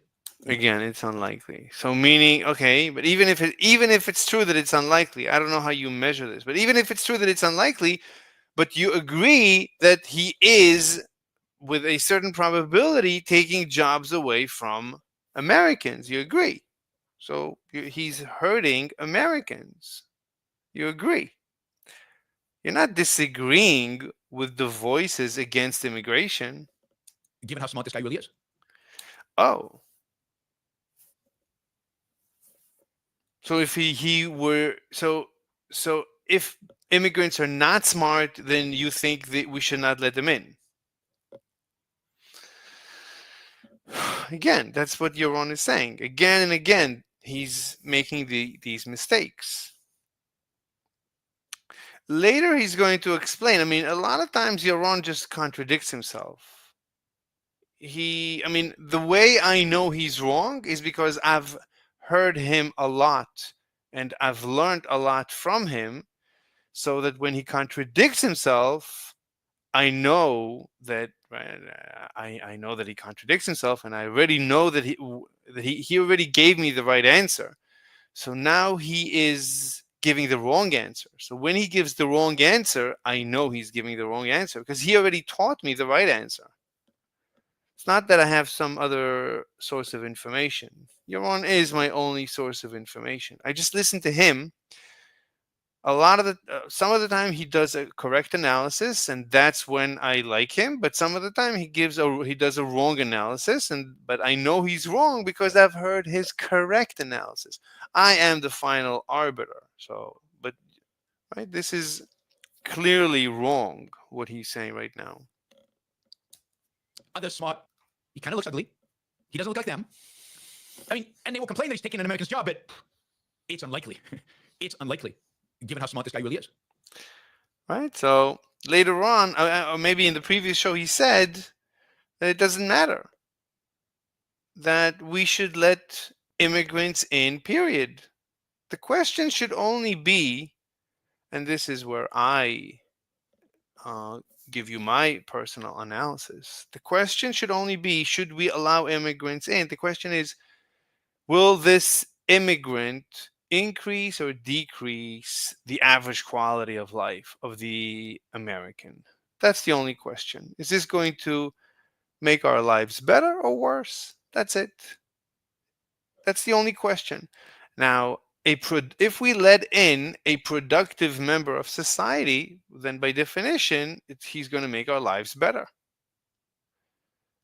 If on net we're letting in someone who's going to be on net productive means, right, he's going to add more than he takes. So on balance, he's adding something on average. Well, I'm part of the average. He's giving me something for free. When we let in a productive member of society, then I'm gaining from that. My quality of life mathematically goes up with every productive member of society that we let in. My quality of life goes up. That's mathematics. It's nothing to do with how smart he is or anything else. He could be retarded, but if he's going to be a hard worker and is going to be more productive than he's consumptive, he's going to produce more than consume. On net, he's going to be producing. Then on net, I'm going to enjoy this produce.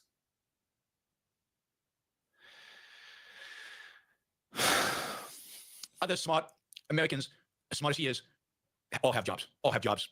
That doesn't mean anything. There could be smarter Americans who don't have a job. This is completely irrelevant. The question is, on net, if we let him in, once he's in, I mean, whatever we do, are we increasing or decreasing the average quality of life? That's the only question that should be asked at any given point in time, right? Just like the other guy that I was debating today, he said, well, you can go live in Zimbabwe, right? It's terrible over there. But in America, it's good. Why? Because the economy is good in America and the economy is bad in Zimbabwe. I don't know anything about Zimbabwe. The economy might be terrific over there. But compare a poor country to a wealthy country. You would rather live in a wealthy country because in a wealthy country, it's plentiful and you can enjoy this plentifulness. Equivalent to his. So, that's how it started. with an American success story, with an Horatio Alger success story. And the people who supposedly want to save America, make America great again, which to me means more Horatio Alger stories, are the ones complaining about him, complaining about what's he doing. No, it's nothing to do with these.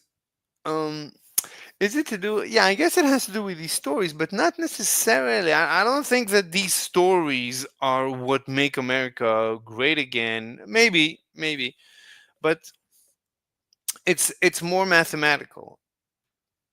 To make America great again, you just need, on average, or you just need to make decisions that improve our quality of life. If every decision we make, every immigrant we bring in, every job we give, every government position we create or fulfill, every decision we make, if it improves the average quality of life, then it's good. That's the only thing we should care about. Doing in America?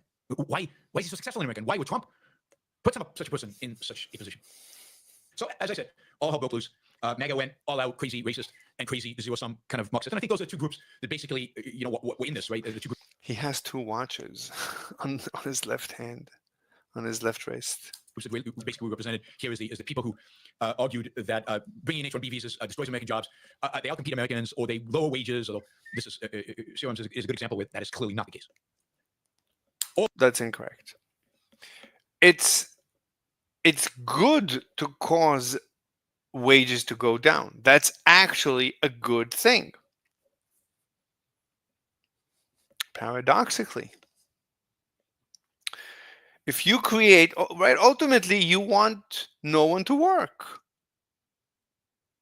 That's the best society. Imagine everyone lives in luxury but doesn't work. That's the ultimate society, right? So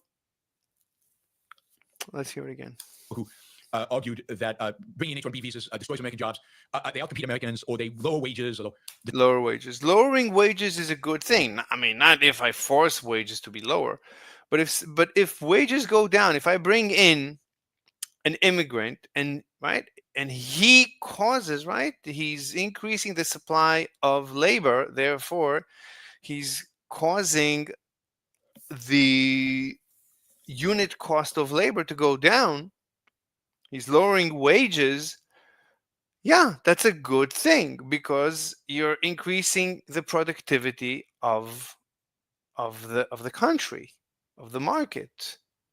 You're increasing productivity. That is what it means to make a decision that is productive, that increases the average quality of life. If you increase the average quality of life, you have lowered the wage, you've lowered the cost. That's the math. That's the paradox. So it's not that we want to lower wages. It's that when we increase technology, when we increase productivity, when we increase the labor market, we're increasing productivity. We're mathematically lowering the cost of production. We're lowering the unit cost of labor. So the complaint that the immigrants are lowering the wages is correct. There's nothing wrong with it. Mathematically, it's correct. But on average, if the person is productive, if the immigrant is productive on net, then he will mathematically lower the wages, and mathematically increase the average quality of life. That's the math. It's it's paradoxical, but that's the math. And yaron is not following. That bringing in H-1B visas destroys American jobs. They outcompete. It does. It outcompetes. It destroys. Everything is correct, but that's fine. That's not important. We should only look at one metric. That is the average quality of life, not labor or wages. That's not the bottom line. We don't care about wages. We don't care about anything that is not the bottom line. The bottom line is what's going on with the average quality of life. That's the only thing that should be important. We don't care if wages go down. That's actually paradoxically necessary. It's mathematically going to happen, but that's not important. Imagine my wage goes down, but my house increases in size. My car is bigger and newer and more fantastic, and I just have more and more technology, a better view and cleaner air and better food and more clothes. Everything I have is more, but my wage goes down. Why should I care that my wage goes down? My wage could be zero. My wage could be negative. I don't care. What is going on with my average quality of life? That's the only thing I should be looking at. My average quality of life, is it going up or down? Ultimately, my wage should be zero, but my quality of life should be a million. I should have a fantastic quality of life without needing to go to work. That's the dream. That's everyone's dream. So why are you complaining that your wage is going down, right? You're being replaced. Mathematically, paradoxically, that's a good thing. You're being laid off. That's a good thing. You have more leisure if the average quality of life is going up. Now you could say, but if I'm being priced out, right? But we need to look at equality. But as far as I know, there's no problem with equality in a free market. Equality is just fine, right? Everyone, on average, everybody on the planet wants to move to America, even though America has gazillionaires and theoretically has, right? North Korea is very equal, but everybody wants to go to South Korea. Yeah, but it's not equal. Yeah, but on average, it's better. Like you could be average, or right? Everyone in North Korea is poor, and it's equal. But everyone is extremely poor, but equal. That's useless. In South Korea, there is inequality, but you could be very poor, but still your life would be a million times better than North Korea. No one goes to North Korea willingly. But everyone wants to run away from North Korea. That's why there is barbed wire and booby traps and mines. Americans, or they lower wages, although this is is a good example with that is clearly not the case. Or they're just outright DI racist. We need quotas. What do you mean it's not the case? That's not true. It is the case, and it's fine. This is, again, yaron is wrong. I don't know why.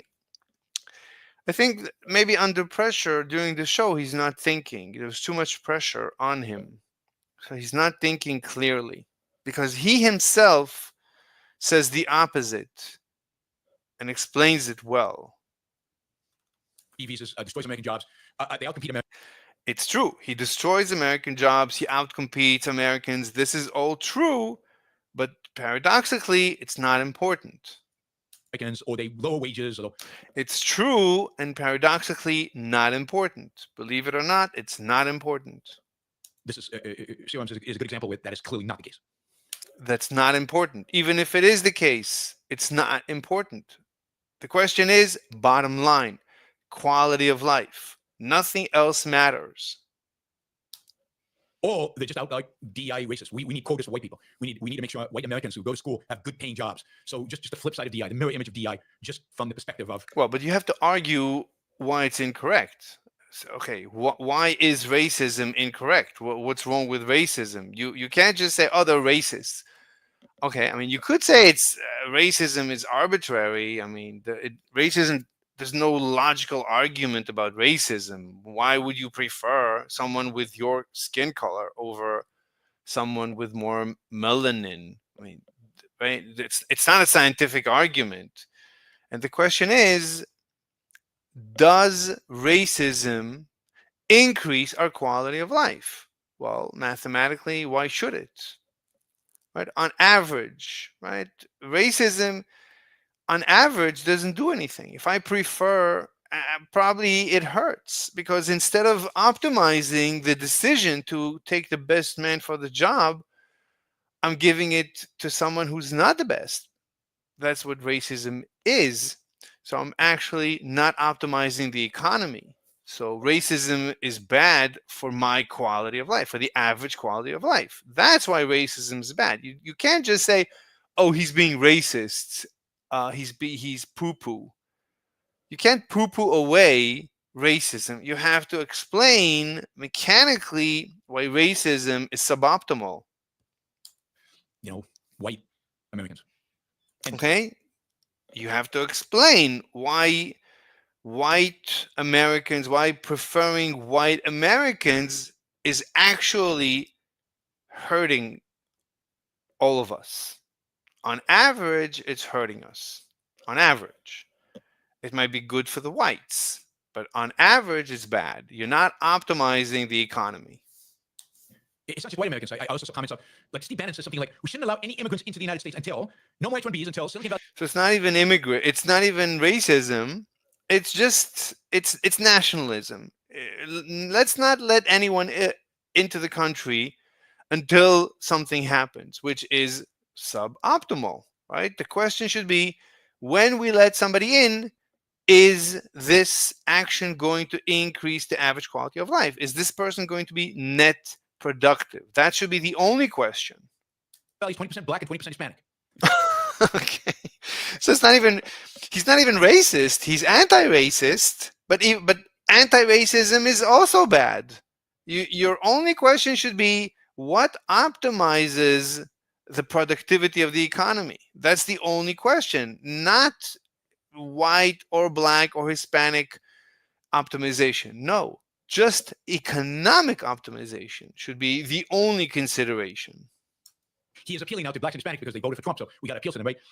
So he's That's not even the reason. That's one of the problems with Dr. Professor Yaron Brook, is that he suffers from Trump derangement syndrome, the way I see it. And he hates Bannon, and he hates Trump, and he hates Musk. He's full of anger, and I think this destroys his ability to analyze properly. 1 second, I have a message. What's going on? What is going on? I'm still waiting to hear from my Thai chick, and I think nothing. Her line is dead since the crash. I think she's gone.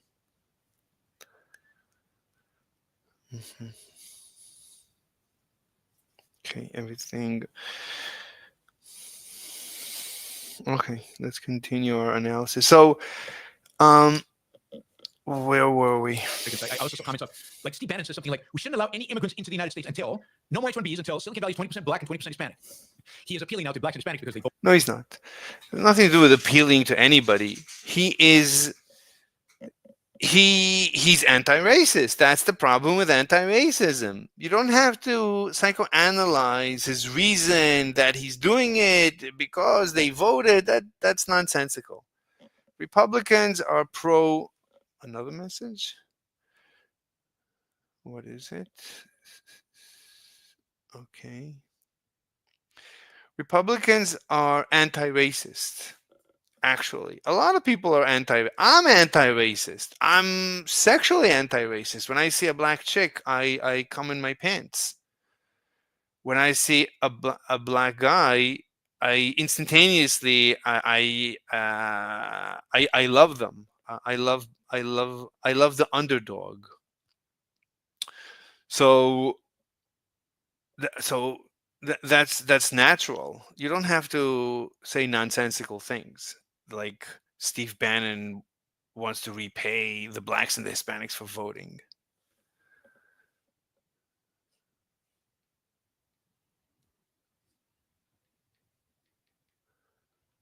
1 second. All right. voted for Trump, so we got to appeal to them, right? So he's expanding. That doesn't make any sense. You could say we have to appeal to them for the next election, but now they already voted, so you don't need to think about them, not for another 4 years. On whites, but you have to be American, whatever American means, and we have to have quotas, and we have to have standards. I mean, what is the difference again? I mean, American is national. What do you mean, whatever it means? It's nationalistic, right? You have to answer. Why is nationalism wrong? Nationalism is wrong because it might produce suboptimal economic results. And you have to analyze, why does nationalism produce suboptimal results? Because my only consideration should be what happens to the average quality of life.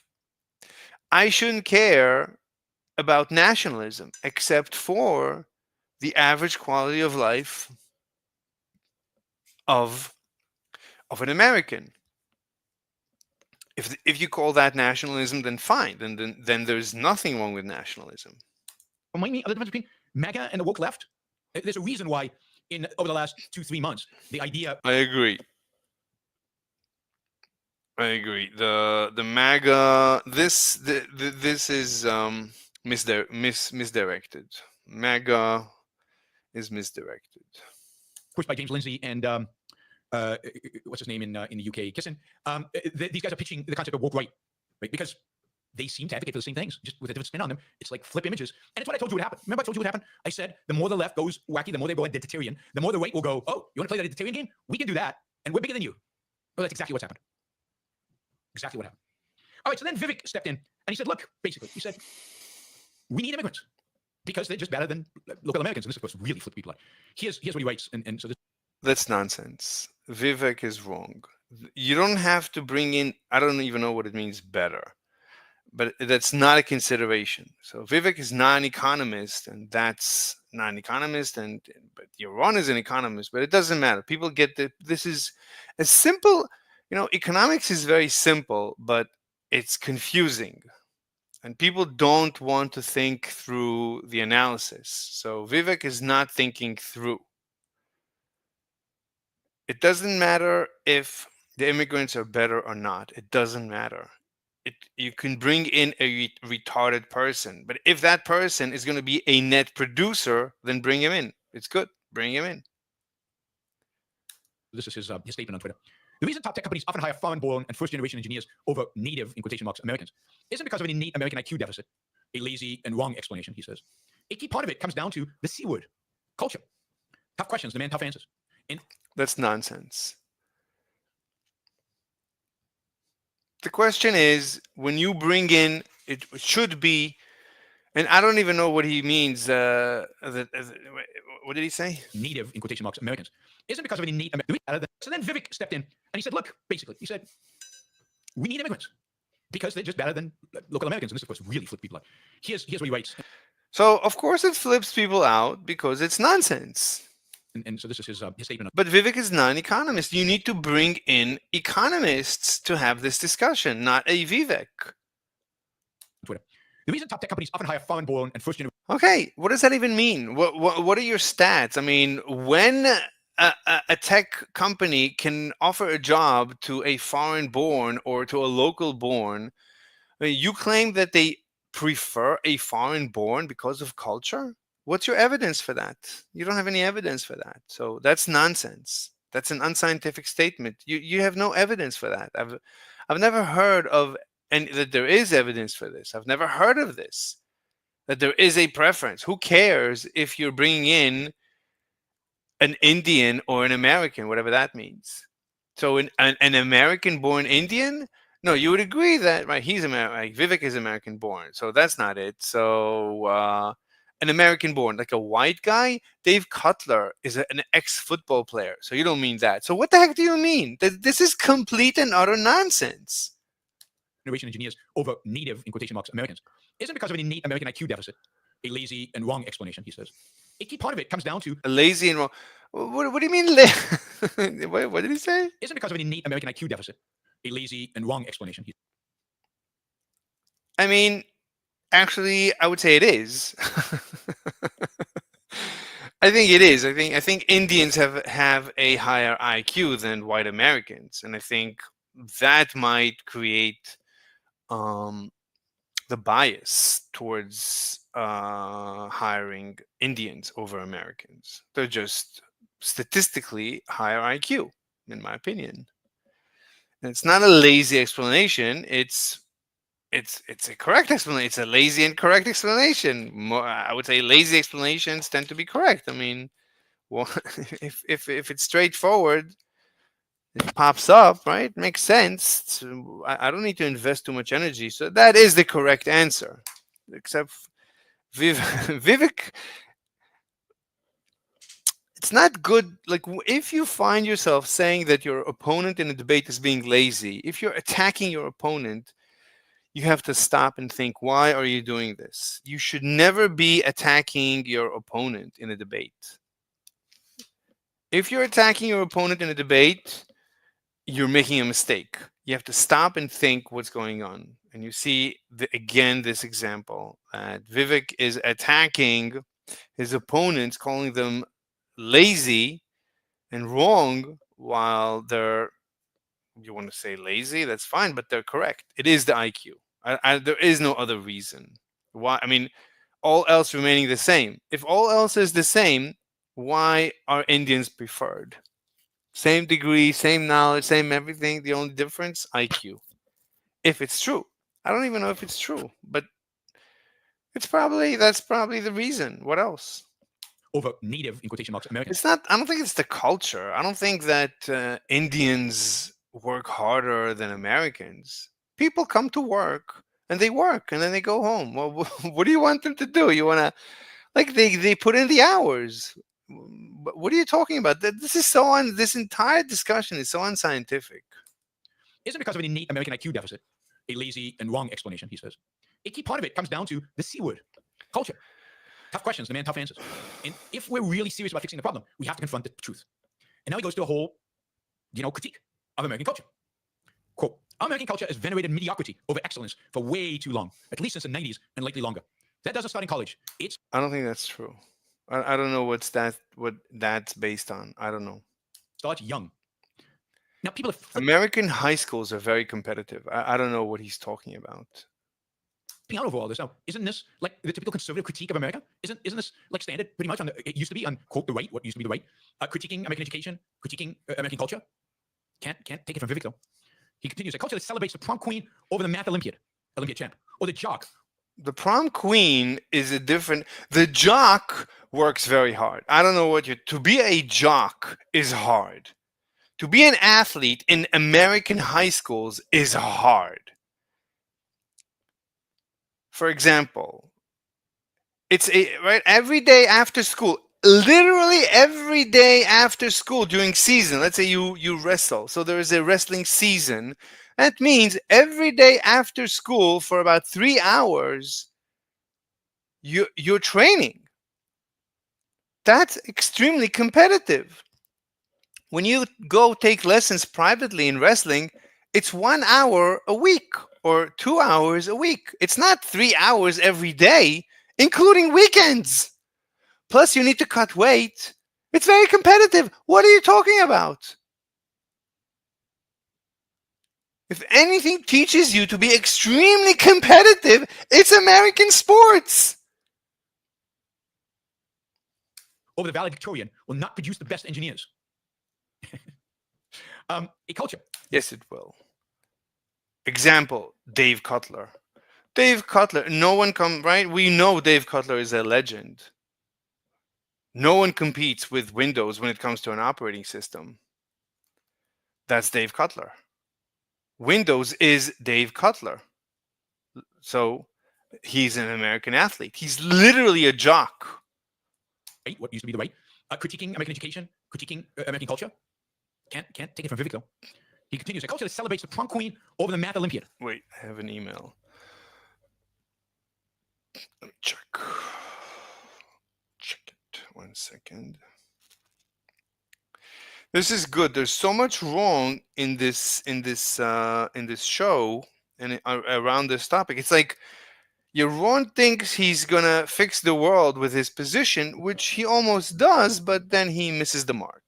And that's why I'm here. I'm here to I'm I'm Yaron, but I'm an optimized Yaron. I took in what Yaron taught me, and I'm just correcting Yaron where he makes mistakes, where he's being inconsistent himself. Olympiad champ, or the jock, or the valedictorian will not produce the best engineers. Like Luigi was a valedictorian and a jock. There's no contradiction. Luigi was an accomplished guy and an accomplisher, but sometimes we lose them to the disinformation of the communists. We lost a good guy who became, a murderer, but he was a jock and a valedictorian. He was a good guy. A culture that venerates Corey from Boy Meets World, or Zack and Slater over Screech in Saved by the Bell, or Stefan over Steve Urkel in Family I don't know any of these things. I honestly never seen even a 1 second of all these shows. Matters will not produce the best engineers. Now, I don't know any of those characters. I didn't watch any of those shows, so you'll have to forgive me for that one. He then puts in parentheses, fact. I know multiple set of immigrant parents in the 90s who actually limited how much their kids could watch those TV shows precisely because they promoted mediocrity. And their kids went. That's not the problem. The problem is that watching TV is you're not being as productive as that's not optimizing your time. TV is not optimizing your time. I stopped watching TV. I listen to YouTube as I do stuff. So I mean, YouTube is more of an optimization as I drive, as whatever I do. So it's better than TV. But TV is just unproductive. A specific show, I don't know that a specific show it harms the psyche of the developing brain of a child. I never heard anything about that. Research that I've seen, YouTube increases IQ of children, and so do games. So games and YouTube increase kids' IQ, which makes sense because it's interactive. It's not like TV. TV is not interactive unless you flip through channels. Went on to become wildly successful STEM graduates. More movies like Whiplash, fewer reruns of. There's a problem with STEM. People should do whatever they're attracted to do. I mean, if you love language or if you love, I don't know, humanities, making movies, you should do whatever you're drawn to. That's you it's very difficult to predict where there's going to be good paying jobs, where the market is going to need you, where the industry is going to need you. It's difficult to predict it. Like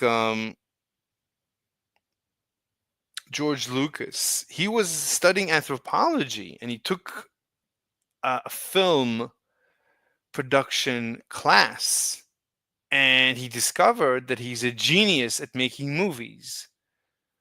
And Star Wars is a movie about anthropology. It's about, it's basically anthropology. It's his knowledge of cultures, of empires. Friends. Now, let's just put that aside for a second. I want to say something about Whiplash because this one became a whole stream of criticism saying, Vivek, you didn't understand Whiplash, which was unbelievably revealing. I don't know what Whiplash is. All these people think that Whiplash was about the dangers of, I don't know. I'm going to skip this because I have no idea what's going on. Put more and more to gain excellent and brilliant. The world, that tells you a lot about the veneration of mediocrity that they took with pushing a student, maybe brutally, maybe overly brutally, but pushing a student to becoming brilliant and excellent at what he does, a drummer in this case. Yeah, but that's exactly how I feel about American sports, about high school sports. High school sports, I don't know scientifically, but certainly you can argue that it teaches some value, some very positive value, to be very productive. And the proof that that's what the movie in the end to be dedicated, to be competitive. It teaches you to be competitive. is about is the ending of the movie, where the student finally, partially out of anger, but partially because of all the practice and the pushing and expectations and the demands, finally lives up to his potential, performs brilliantly. This is a movie about excellence, about pushing for excellence, striving for excellence, and Okay, it's just a movie. I mean, we need science, not movies. the effort, the struggle. But if it teaches you, a lot of movies teach you, like Kung Fu Panda. It teaches you to believe in yourself. That's a great message for children. It looks like it's very mediocre. It teaches mediocrity. I mean, Kung Fu Panda, he's such a loser. Throughout the whole first movie, he's such a loser. He is such a loser. But he ends up being the greatest warrior in history. That is such an incredible message. That's so empowering. But that's from Hollywood. China didn't make Kung Fu Panda. The Americans made Kung Fu Panda. Every time you watch Kung Fu Panda, you become so empowered. So, but it's completely mediocre. The panda. Master Oogway said, "You have to believe in the pandas." Like, Sifu was like, "What are you talking about? That doesn't make any sense." And those are his last words. You have to believe. It's like, what the heck are you talking about? That made no sense. It's like he lost his mind. So Sifu's everybody was thinking he must have lost his mind. Nothing made sense. But no, I mean that it's so empowering. Even though it's so mediocre, it's more than a mediocre. He's a loser. He's fat. He's a nobody. And by the way, Matrix is the same. Matrix Neo in the beginning, he says, "I'm a nobody. Why are they after me? I'm a nobody." Yeah, but he was the greatest. He's Jesus. You could say even the story about Jesus is like that. Jesus was a nobody. Oh, the pain. No pain, no gain. That is quite It's not like Jesus inherited something. Jesus was a bastard. His mom slept with a Roman soldier. That's why they had to leave town, because it was so embarrassing. So I mean, he was like the most rejected, dejected individual. But I mean, he lost his mind and committed suicide from a secular perspective. But still, he started a religion. It's still an inspiring story. to achieve that excellence. And the very fact. That's why the Bible actually is pretty good, because a lot of the stories in the Bible are very inspiring. David was a nobody, was the worst of the worst. He couldn't even put on the uniform when he said put on the uniform. He couldn't even wear the uniform when he went to fight Goliath, whatever his name was. And he fought Goliath one-on-one with the best soldier, because he knew how to use pebbles. But anyway, it's again, I mean, a lot of the stories about mediocrity are very inspiring. There's nothing wrong with teaching mediocrity. That so many people commenting on this didn't get the point of the movie is stunning and says a lot about American culture. The fact that they will find mediocrity even where, or a rejection of excellence even where. Stop. I don't know what he's talking about, so I can't judge. So explicitly, unequivocally presented. Of course, the abuse works. He can't find his way to excellence without the abuse. It's the abuse that got him to the point where he can find that excellence. And it's only when confronted. No, I don't think abuse is good. You should always be able to achieve greatness without abuse. That doesn't make abuse only destabilizes your who you are. There's nothing beneficial in abuse. With the anger with his teacher that he can. I think we have, scientifically speaking, as far as we know, abusing children is bad. Statistically speaking, it's bad. It harms the children. So there's nothing positive in abusing children. They can manifest that greatness. I mean, you could argue that it's not a good theme, and that's fine, but that's the theme. Without the abuse, he's never this good. He's finally. That's anti-scientific. He's practiced enough. All that practice is now, internalized, and he's put in a position where he basically unleashes unleashes through anger. Everything that he's practiced, everything that he's learned, all that this teacher has tried to drill into him, including that abuse, and now it manifests itself in his performance. He can't do that without all the practice that he's gone through, and without the Practice, yes. Abuse, no. demand for perfection, the demand for excellence. Demand for excellence, well, depends if it's positive or negative. I mean, should be, there's no reason for demand of excellence to be negative. He doesn't achieve any of that. It's not that it was all there, and his teacher prevents it from coming through because of the abuse. No, the teacher, drives it, and it's only after that drive is completely internalized into him. It's only when he comes to terms with that. And then, anyway, more movies like Whiplash, fewer reruns of Friends. I never watched Friends. More math tutoring, fewer sleepovers. Friends is just funny. There's nothing inspirational about Friends. Friends is a waste of time. You should see how many posts there are defending sleepovers.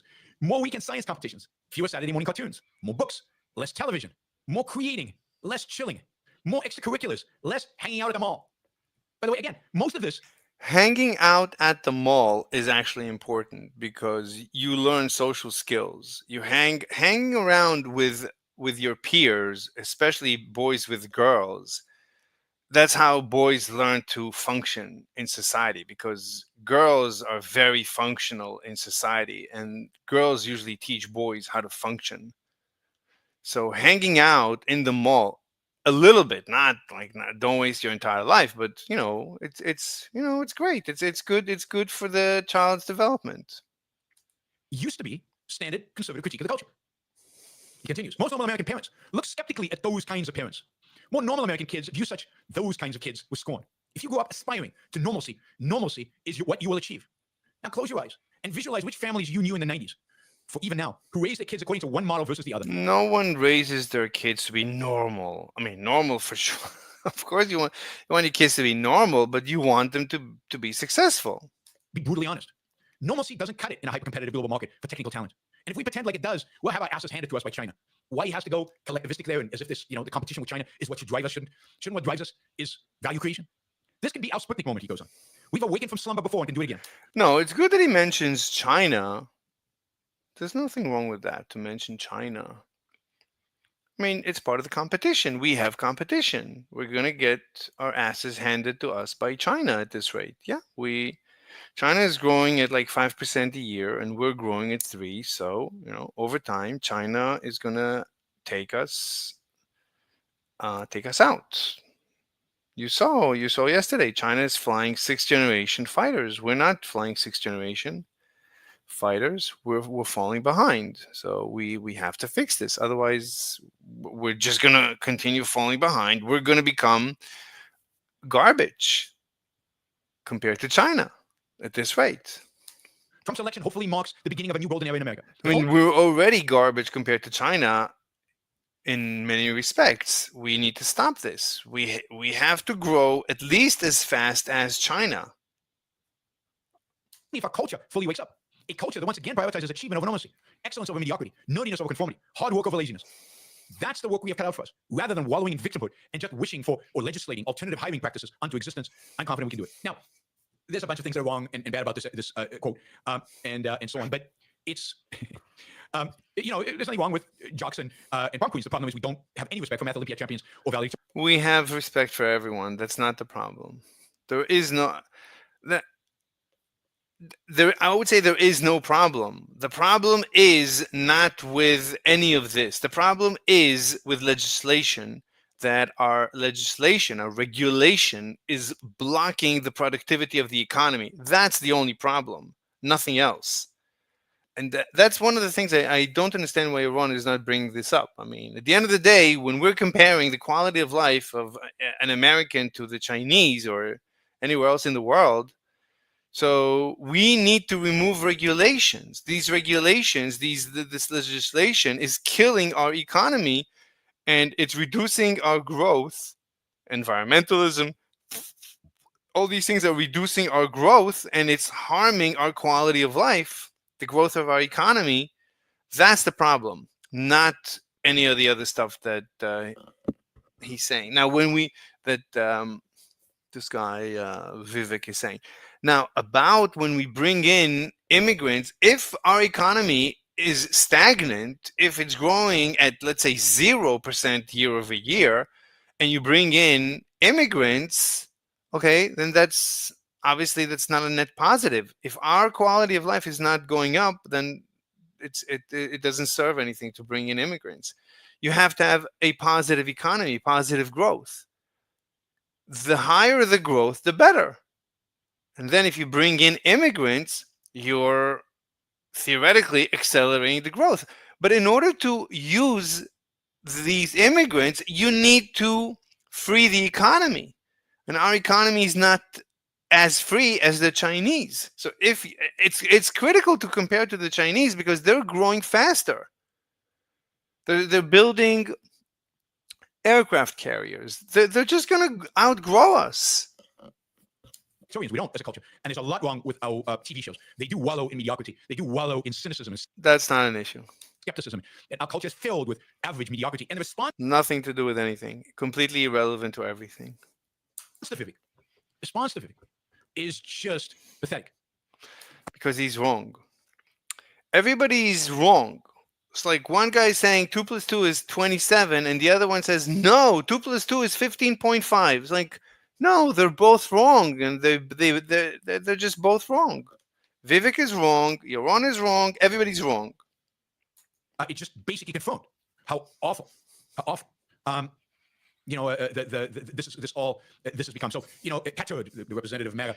Do I need Yeah, because everybody's wrong, everybody's confused, everybody agrees something is wrong. It could be better, but they don't have a good analysis. They don't have a good scientific analysis of what's going on.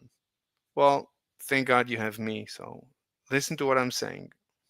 need to start listing American inventors that the world wouldn't have without us, against the world wouldn't have without us? Now, Vivek has a lame response to that, but I saw one good response where they actually list all those inventors. What? The representative of MAGA. Do I need to start listing American inventors that the world wouldn't have without us, against the world wouldn't have without us? Now, Vivek has a lame response to that, but I saw one good response where they actually list all those inventors, and a big significant. Yeah, we have inventors. That's nice. You can have inventors, but if the economy is regulated to stagnation, then it's pointless to have inventors. Nothing, right? The only thing we should care about is the bottom line. The bottom line is the quality of life. Quality of life is measured using GDP per capita. GDP per capita, if it's growing at 0% a year, that means we're stagnant. We're not increasing our quality of life. Okay, but other countries are. China is. Why is China growing its quality of life and America is not? Canada is not. All right, we're better than Canada. We're 3% a year, but why can't we be like China or double China or 10 times China? Why is the growth so slow? Well, it's because government is preventing growth. That's the problem. That's basically the only problem. If we didn't have all these problems, all these government interventions, then we could just open up our borders and let everybody in, and it would increase the growth of the economy. But first, we need to free the economy. Unfortunately, the economy is not free. The Chinese economy is more free than the American economy, or freer. A proportion of them are immigrants. It's the reality. I mean, part of what made America great, part of what made America as productive in its culture, ambitious and striving, was its openness to immigrants. The openness to immigrants is part of the freedom of the market. It was, right? The immigration was an open market, was a free market of immigration. But the entire market needs to be free. Everything should be freer. Not just the immigration. Immigration should be free. But everything else should also be free. I should be able to build a skyscraper. It's up to me. I bought the land. I should be able to build anything I want on the land. If you don't like it, move away. Sell your land and move away. Nobody guarantees you anything. You didn't buy my land. I bought my land. But in America, you buy a piece of land and you can barely do anything on that piece of land. Barely. So America it's falling apart because it's not just America, it's the West. You can barely build in the West. That's why the West is falling apart, because it's stagnant in terms of construction. It's hopeless.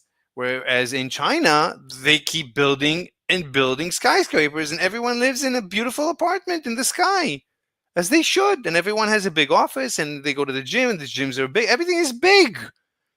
That's how it should be. There's no reason to limit. But the American economy, all the Western economies are limited. The governments are limiting. Now that we have Trump, we already had Trump once, but I wish Trump would do more to deregulate the economy. That's the secret. Another guy, Woodstock generation managed to But they're not even bringing it up. build out aerospace. The one before went to the moon. America's doing great. Underlying your post is that we all living in a squalor until being rescued by H-1B. Then why did anyone want to come here? I mean, where do you even start with this? The Woodstock generation built out aerospace. Was it the people at Woodstock? That generation, but maybe it was the more serious kids who were studying. And how many of I think during Woodstock, I don't know what was the growth, GDP per capita growth during Woodstock, but whatever it was, it has nothing to do with the people or with the culture. It has to do with government regulation. As time goes by, we're getting more and more government regulations, and this is the true cancer.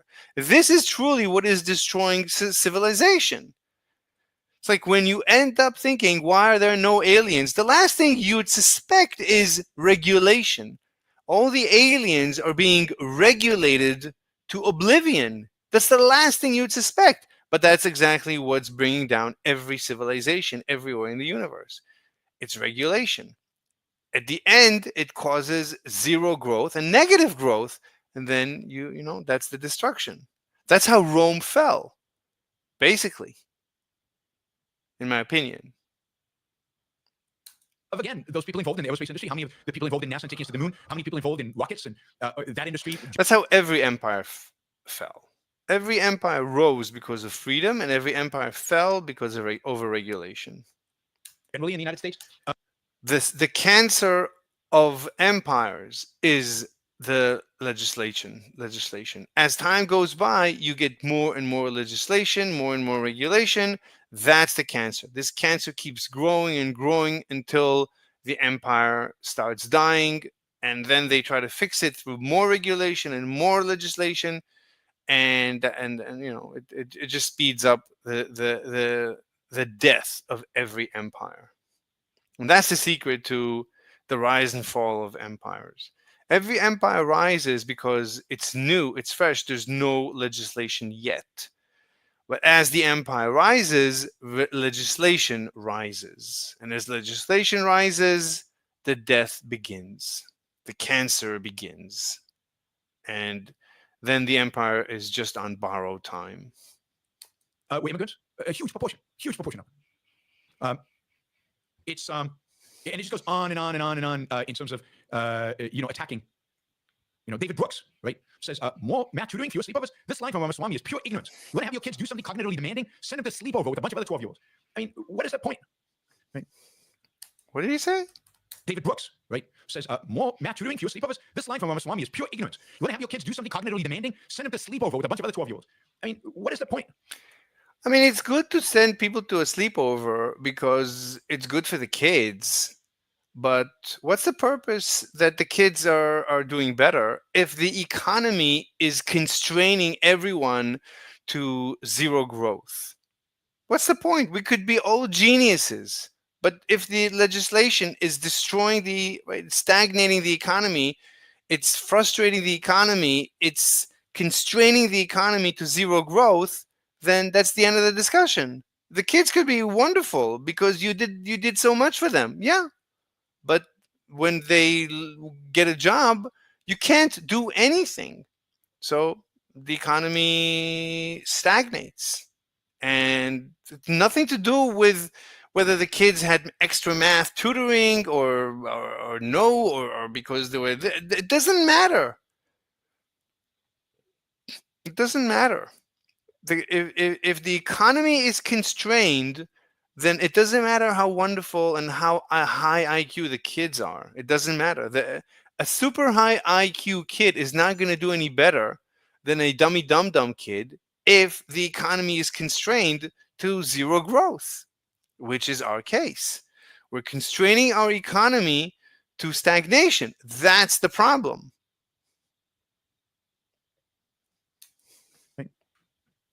So the attacks on him were unbelievable. And Elon then jumped in and it jumped in as well, and he came in defending H-1Bs, and then it really got ugly. And then everybody started attacking Elon, accusing him of being an immigrant, of course. And then Elon got angry, and he says, the reason I'm in America along with so many critical people who built SpaceX, Tesla, and hundreds of other companies that made America strong is because of H-1B. Take a big step back and fuck yourself in the face. I will go to war on this issue, the likes of which you cannot possibly comprehend. Okay, so if you tell people to F themselves in the face, then you don't have an argument. Right? So Musk doesn't have an argument. He knows that he's right, but he doesn't know why. So when you know you're right, but you don't know why, you have to stop and think, and you have to debate quietly. You have to listen and think and listen and think until you slowly figure it out. You can't lash out because you're losing to yourself, right? You want to know the truth. You don't want to live in a lie. You might be right, you might be wrong, you might be missing something. So you have to take the time and figure it out. You can't just tell people to F off. If you're telling people to F off, then you have to stop just before and think through, why are you there? Why are you in this position that you're upset? So Elon uses the F word on Twitter to tell MAGA to go fuck themselves. That imploded, right? Just imploded. Elon, how are we supposed to trust you with defense contracts when you publicly threaten millions of Americans? This is way scary, dude. Yeah, now they're threatening his defense contracts because he said F you. And and then it goes on, and I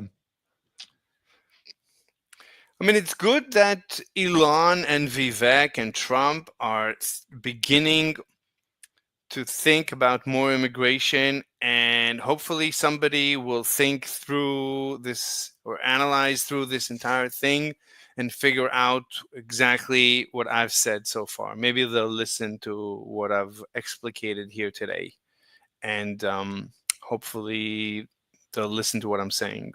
Heed my warning, as they say. Let's see. So they attack him. So then Elon takes a bunch of stuff. He goes off and he takes off their verification, takes off their blue stickers, their gold stars, whatever it is. They're not allowed to monetize on the platform. A lot of Luna, he takes away her status. All these things just get trashed, right? Of course, all of this is the people on the anti-H-1B side, Luna and Bannon, of course, but also, funnily enough, Nikki Haley comes out on the MAGA side against H-1Bs. Of course, J.D. Vance is famous for having said, quote, we're done importing foreign labor. We're going to fight for American citizens and their good jobs and their good wages. Sounds just like a leftist to me, old style kind of Marxist leftist. So that all, the attacks and all of this happened. But what was the defense? And this is, I think, this is crucial. What was the defense that Elon Musk and the others basically mounted? They basically said, look, the United States is not producing enough high quality engineers. Therefore, we need to bring in engineers from other countries. In other words, that's nonsense. There's no such thing as enough. I don't know what that means. Whatever you need, you don't need an engineer. You can train someone for the job very quickly if you need someone. You don't need to go through, all the math and right for computer software. You don't need any math. You don't need anything. You need to know a single language. Not even, in a couple of weeks to months, you should be proficient enough to be productive on your job. So this notion of you need more engineers, that's nonsensical. If you need more, you create more. You train people on the job. You don't need years. That is so nonsensical. The notion that you need to train someone for years. That's such nonsense. It's a completely pragmatic, utilitarian argument about the benefits. Elon Musk then came out and said, look, and almost apologetically said, look, I'm only talking about the 0.1%, the really talented, the really freaky, smart people like Siram Krishna. I'm not talking about just average engineers. No, those should all go to Americans, obviously. Yeah. So Elon, rolled back, as Yaron is going to say. So he immediately capitulated. We want Albert Einsteins of the world. We don't just want good engineers. And we need immigrants because American culture is bad right now. That would be Vivek's argument. We need immigrants because we are competing with China, and China will eat our lunch if we don't get immigrants. We need immigrants because we only want the top 0.1%. 0.1%, not the top 1%. 0.1%. They even got allies. Alex Jones came out in support of the pro-H-1B people because it was so unprincipled. So what happened is... Yeah. I mean, Alex Jones is a conspiracy theorist, so if he's on your side... I mean, Alex Jones likes Vivek and Musk. Okay, I don't care. Well, let's continue. That, Elon, the whole argument, all the supporters, almost all the supporters, all based it on completely pragmatic grounds, completely utilitarian grounds, and then caved and said, oh no, we're only talking about the top, the very top. Now this, of course... It shouldn't have been utilitarian. It should have been about average quality of life. Let me just, I'm still not getting a response from my Thai girl. Okay, let me check when I have to go do that thing. That thing that I have to do. Got it. Okay, fine. Good. Yeah, I'm really worried that she's not responding. I don't know what's going on. Let me text her again. Really weird. I don't know what's going on. Oh, I'm going to have to go soon. I can't stay. Is weak and suggests that they can't win. As a consequence, I think of that, and Trump came out supporting Musk. He had a funny statement about, oh, in my properties, we hire lots of H-1B people. Well, not the same H-1B that they're talking about, not the tech guys. H-1B, it's a different H-1B program for hospitality industry. It doesn't matter. Trump is on your side, yaron, and yaron hates Trump, unfortunately. So yaron cannot agree with Trump, even when Trump agrees with yaron. His wife, of course. Very sad. Very sad. Very sad that the smartest guy we have available, that is yaron, is so dysfunctional with his Trump derangement, unfortunately. Of course, Melania came in on H-1B3, which is a special H-1B for models. It just shows you the kind of central planning that's involved in the whole H-1B process. She was so hot. I mean, she is. She's even today hotter than she was then. They have H-1Bs for this kind of talent and that kind of talent. And the kind of H-2B, his work is on H-2Bs, not H-1Bs. His wife was an H-1B3 or H-3B. I don't know. But here's the point. The government has all these different programs that are supposed to bring in different groups that are supposed to be special by some standard of being special. And then that's what Elon wants. He wants more of that, right? We should have a government committee that gets to decide who qualifies as the top 0.1% who will be allowed in. So we need central planning to decide what professions, who's smart enough. I gave you the example in a previous show. I gave the example of the CEO of NVIDIA, who came in, one of the most successful. NVIDIA. Yaron always pronounces NVIDIA instead of NVIDIA. Companies in modern American history who came in as a kid, whose parents came in. None of them were in the top 0.1%. None of them. NVIDIA. Sorry, NVIDIA. Keep at me. It takes me a long time, but I do learn ultimately how to pronounce things. So Trump has come out in supporting of Elon. He basically, they're okay with identifying the top 0.1%. They want the government to be involved and responsible for all this. Only top talent will be allowed in. Elon also came out in the last couple of days saying, look, one way to guarantee only the very top talent is come in is have a very high minimum wage. Right now, I think the minimum wage for H-1B recipients is $60,000. Double that. Make it. Fine. I mean, it's okay. It's okay, whatever. I mean, it's better than nothing. It's better than the current situation that we're only letting in illegals who are, I don't know, is it better? I don't even know if it's better. I mean, I guess because, like, when you bring in South Americans, their contribution is never high tech. And when you bring in Asians, their contributions are always high tech. So I think it's better. What Elon is proposing is better than the current situation. Down to 20, make it 300,000, whatever. That way you guarantee that you're only bringing in the very top people, right? And make the person who gets H-1B pay a fee every year while they have the H-1B. I mean, this is so bad. So here's the thing. Both sides, MAGA and the Musk Vivek, are so bad about this. Other human beings are bad for you, unless they're in the top 0.1%, and we can fight. Right, so this is when yaron is correct. China better with it. Now I'll talk more about this tomorrow. But both sides, MAGA and the Musk Vivek, are so bad about this. That's a brilliant statement. Okay, go on. Other human beings are bad for you, unless they're in the top That's brilliant. 0.1%, and we can fight China better with them. Yeah, he's brilliant. Now I'll talk more about this tomorrow. But most of the Indians who are in the United States as immigrants who've done phenomenally well are not in tech. They're in they bought hotels and restaurants and all kinds of small businesses. If you go into the poor areas in the United States, entrepreneurs, the shop owners are often immigrants who've come here. Even if the population in those neighborhoods are not immigrants, immigrants are overwhelmingly entrepreneurial and in all kinds of fields. Do we only need tech?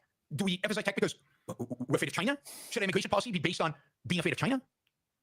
I mean, even the Elon and the others have a zero-sum mentality when it comes to 99.9% of humanity. Only the 0.1% actually add value to all of your lives. So what we have here is a bunch of xenophobic racists. Stop. We already proved that this has nothing to do with racism. You could say it's xenophobia. It's not phobia. It's you haven't made an argument. You see that they're getting the arguments wrong. It's nothing to do with phobia. And Marxist zero-sum world advocates, MAGA, versus a bunch of... Yeah, it's, I guess, I mean, you have to show why it's Marxist and why it's zero-sum. It is, I mean, when you say zero-sum, that they're not able to correctly identify the proper bottom line. So that's unfortunate. So, okay, they're getting the analysis wrong. You don't have to attack anyone because they're getting the mathematical analysis wrong. Yaron quickly, he needs to attack people to show that they're evil. He has to show that people are evil. That's one of his bad qualities, unfortunately. Pragmatic, selling out, unprincipled tech guys who won't stand. There's no such thing as principle. I mean, yeah, the correct analysis is unprincipled. I'm looking out for myself. I'm an egoist. That's why I want to look at one measure, the bottom line, the average quality of life. That's all I care for. And that's measured through the GDP per capita. So we want to increase the GDP per capita. That's it. China is growing their GDP per capita at 5% a year. We're growing ours at 3% a year. We need to grow our GDP per capita at least as much as China. We need to free the economy. And part of freeing the economy is freeing immigration. That's it. Very simple.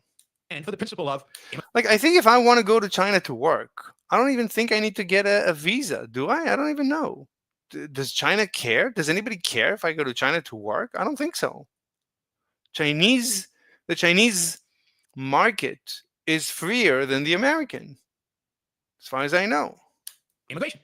At some point, Elon Musk tweeted something like tech guy versus a bunch of pragmatic, selling out, unprincipled tech guys. That's fine. There's no problem with these. It's okay to be a sellout. It's okay to be pragmatic. It's okay to be whatever. It's fine. That's what I am. That's fine. That's proper. That's correct. That's the correct analysis. That's the best analysis that I'm familiar with. Everything else is nonsense. Everything else is going to lead to ruin, to self-ruin. Who won't stand for the principle of immigration. At some point, immigration is not a principle. Immigration it's a question. Is it good or bad? That's all. You don't have to call it a principle. Musk tweeted something like, anybody who wants to work for a living, embrace the American way of life, or something else should be allowed in. And then he completely backtracked from that. Yeah, that's anyone who is going to be a productive member of society, we should invite. The only way, and the best way to know this is let them in. How do you let them in and don't help them? Don't give them a social network. Don't give them social security. And his discussion the last couple of days is completely backtracked. I think he needed to do that in order to regain his position within MAGA and regain Trump. So we got tech pragmatists versus Marxist. What do you call it? You got tech pragmatists versus woke right versus woke left. Those are the choices left to you. Egalitarians of the left, or xenophobes of the right, with the tech guys trying to somehow survive with pragmatism. And it's sad. It's sad because what we need is a principled defense of, let's call it productive immigration. We'll talk about that tomorrow. Okay. So that's where we are in the Civil War. It seems like it's a truce right now. We haven't really... I think she's dead. If she doesn't, it's already been... I mean, it's still today. It's been... But, I mean, She should have seen my messages. I don't know what's going on. The full, the next battle from between Make Mega healthy again and the Ozempic wing of Mega, or the tech guys. There's going to be a whole bunch of battles within Mega between the different factions. If you had to choose, you'd go with the tech guys. Suddenly, the tech guys are healthier than a bunch of losers in their mother's basement. Writing about how smart they are and they're not getting jobs because of it. Stop. You see, Yaron, he goes for the throat. Stop it. You don't misbehave like this. Don't be mean. You should be better than everyone else because you have the truth on your side. You don't have to be so mean-spirited. H1B. Allow me to be skeptical about that fact, about how smart they are and about how they're not getting jobs. So, tomorrow we will talk about the immigration facts. We'll talk about the mythology, the fact, and we'll talk about solutions. H1B is not a good system. It locks people up into one company. You get an H1B, you can't leave that company. Unless you're sponsored by an H1B by another company. It's very complicated. It's very cumbersome. It's based on a lottery system rather than a merit system. It's based on lottery. So H1B needs to be reformed. It needs to be better. It needs to be done away with. But once you replace it, we'll talk about that tomorrow. If you want to ask questions, Super Chat is open. I see no $20 questions. All right, we're done. Okay, I think I said enough. Enough is enough. All right, everyone. I hope, please do me a favor. I usually don't ask people to share. Try and share this. Try and get this out so maybe Elon listens to what I have to say. And with that, I'll say goodbye and have a great rest of your life.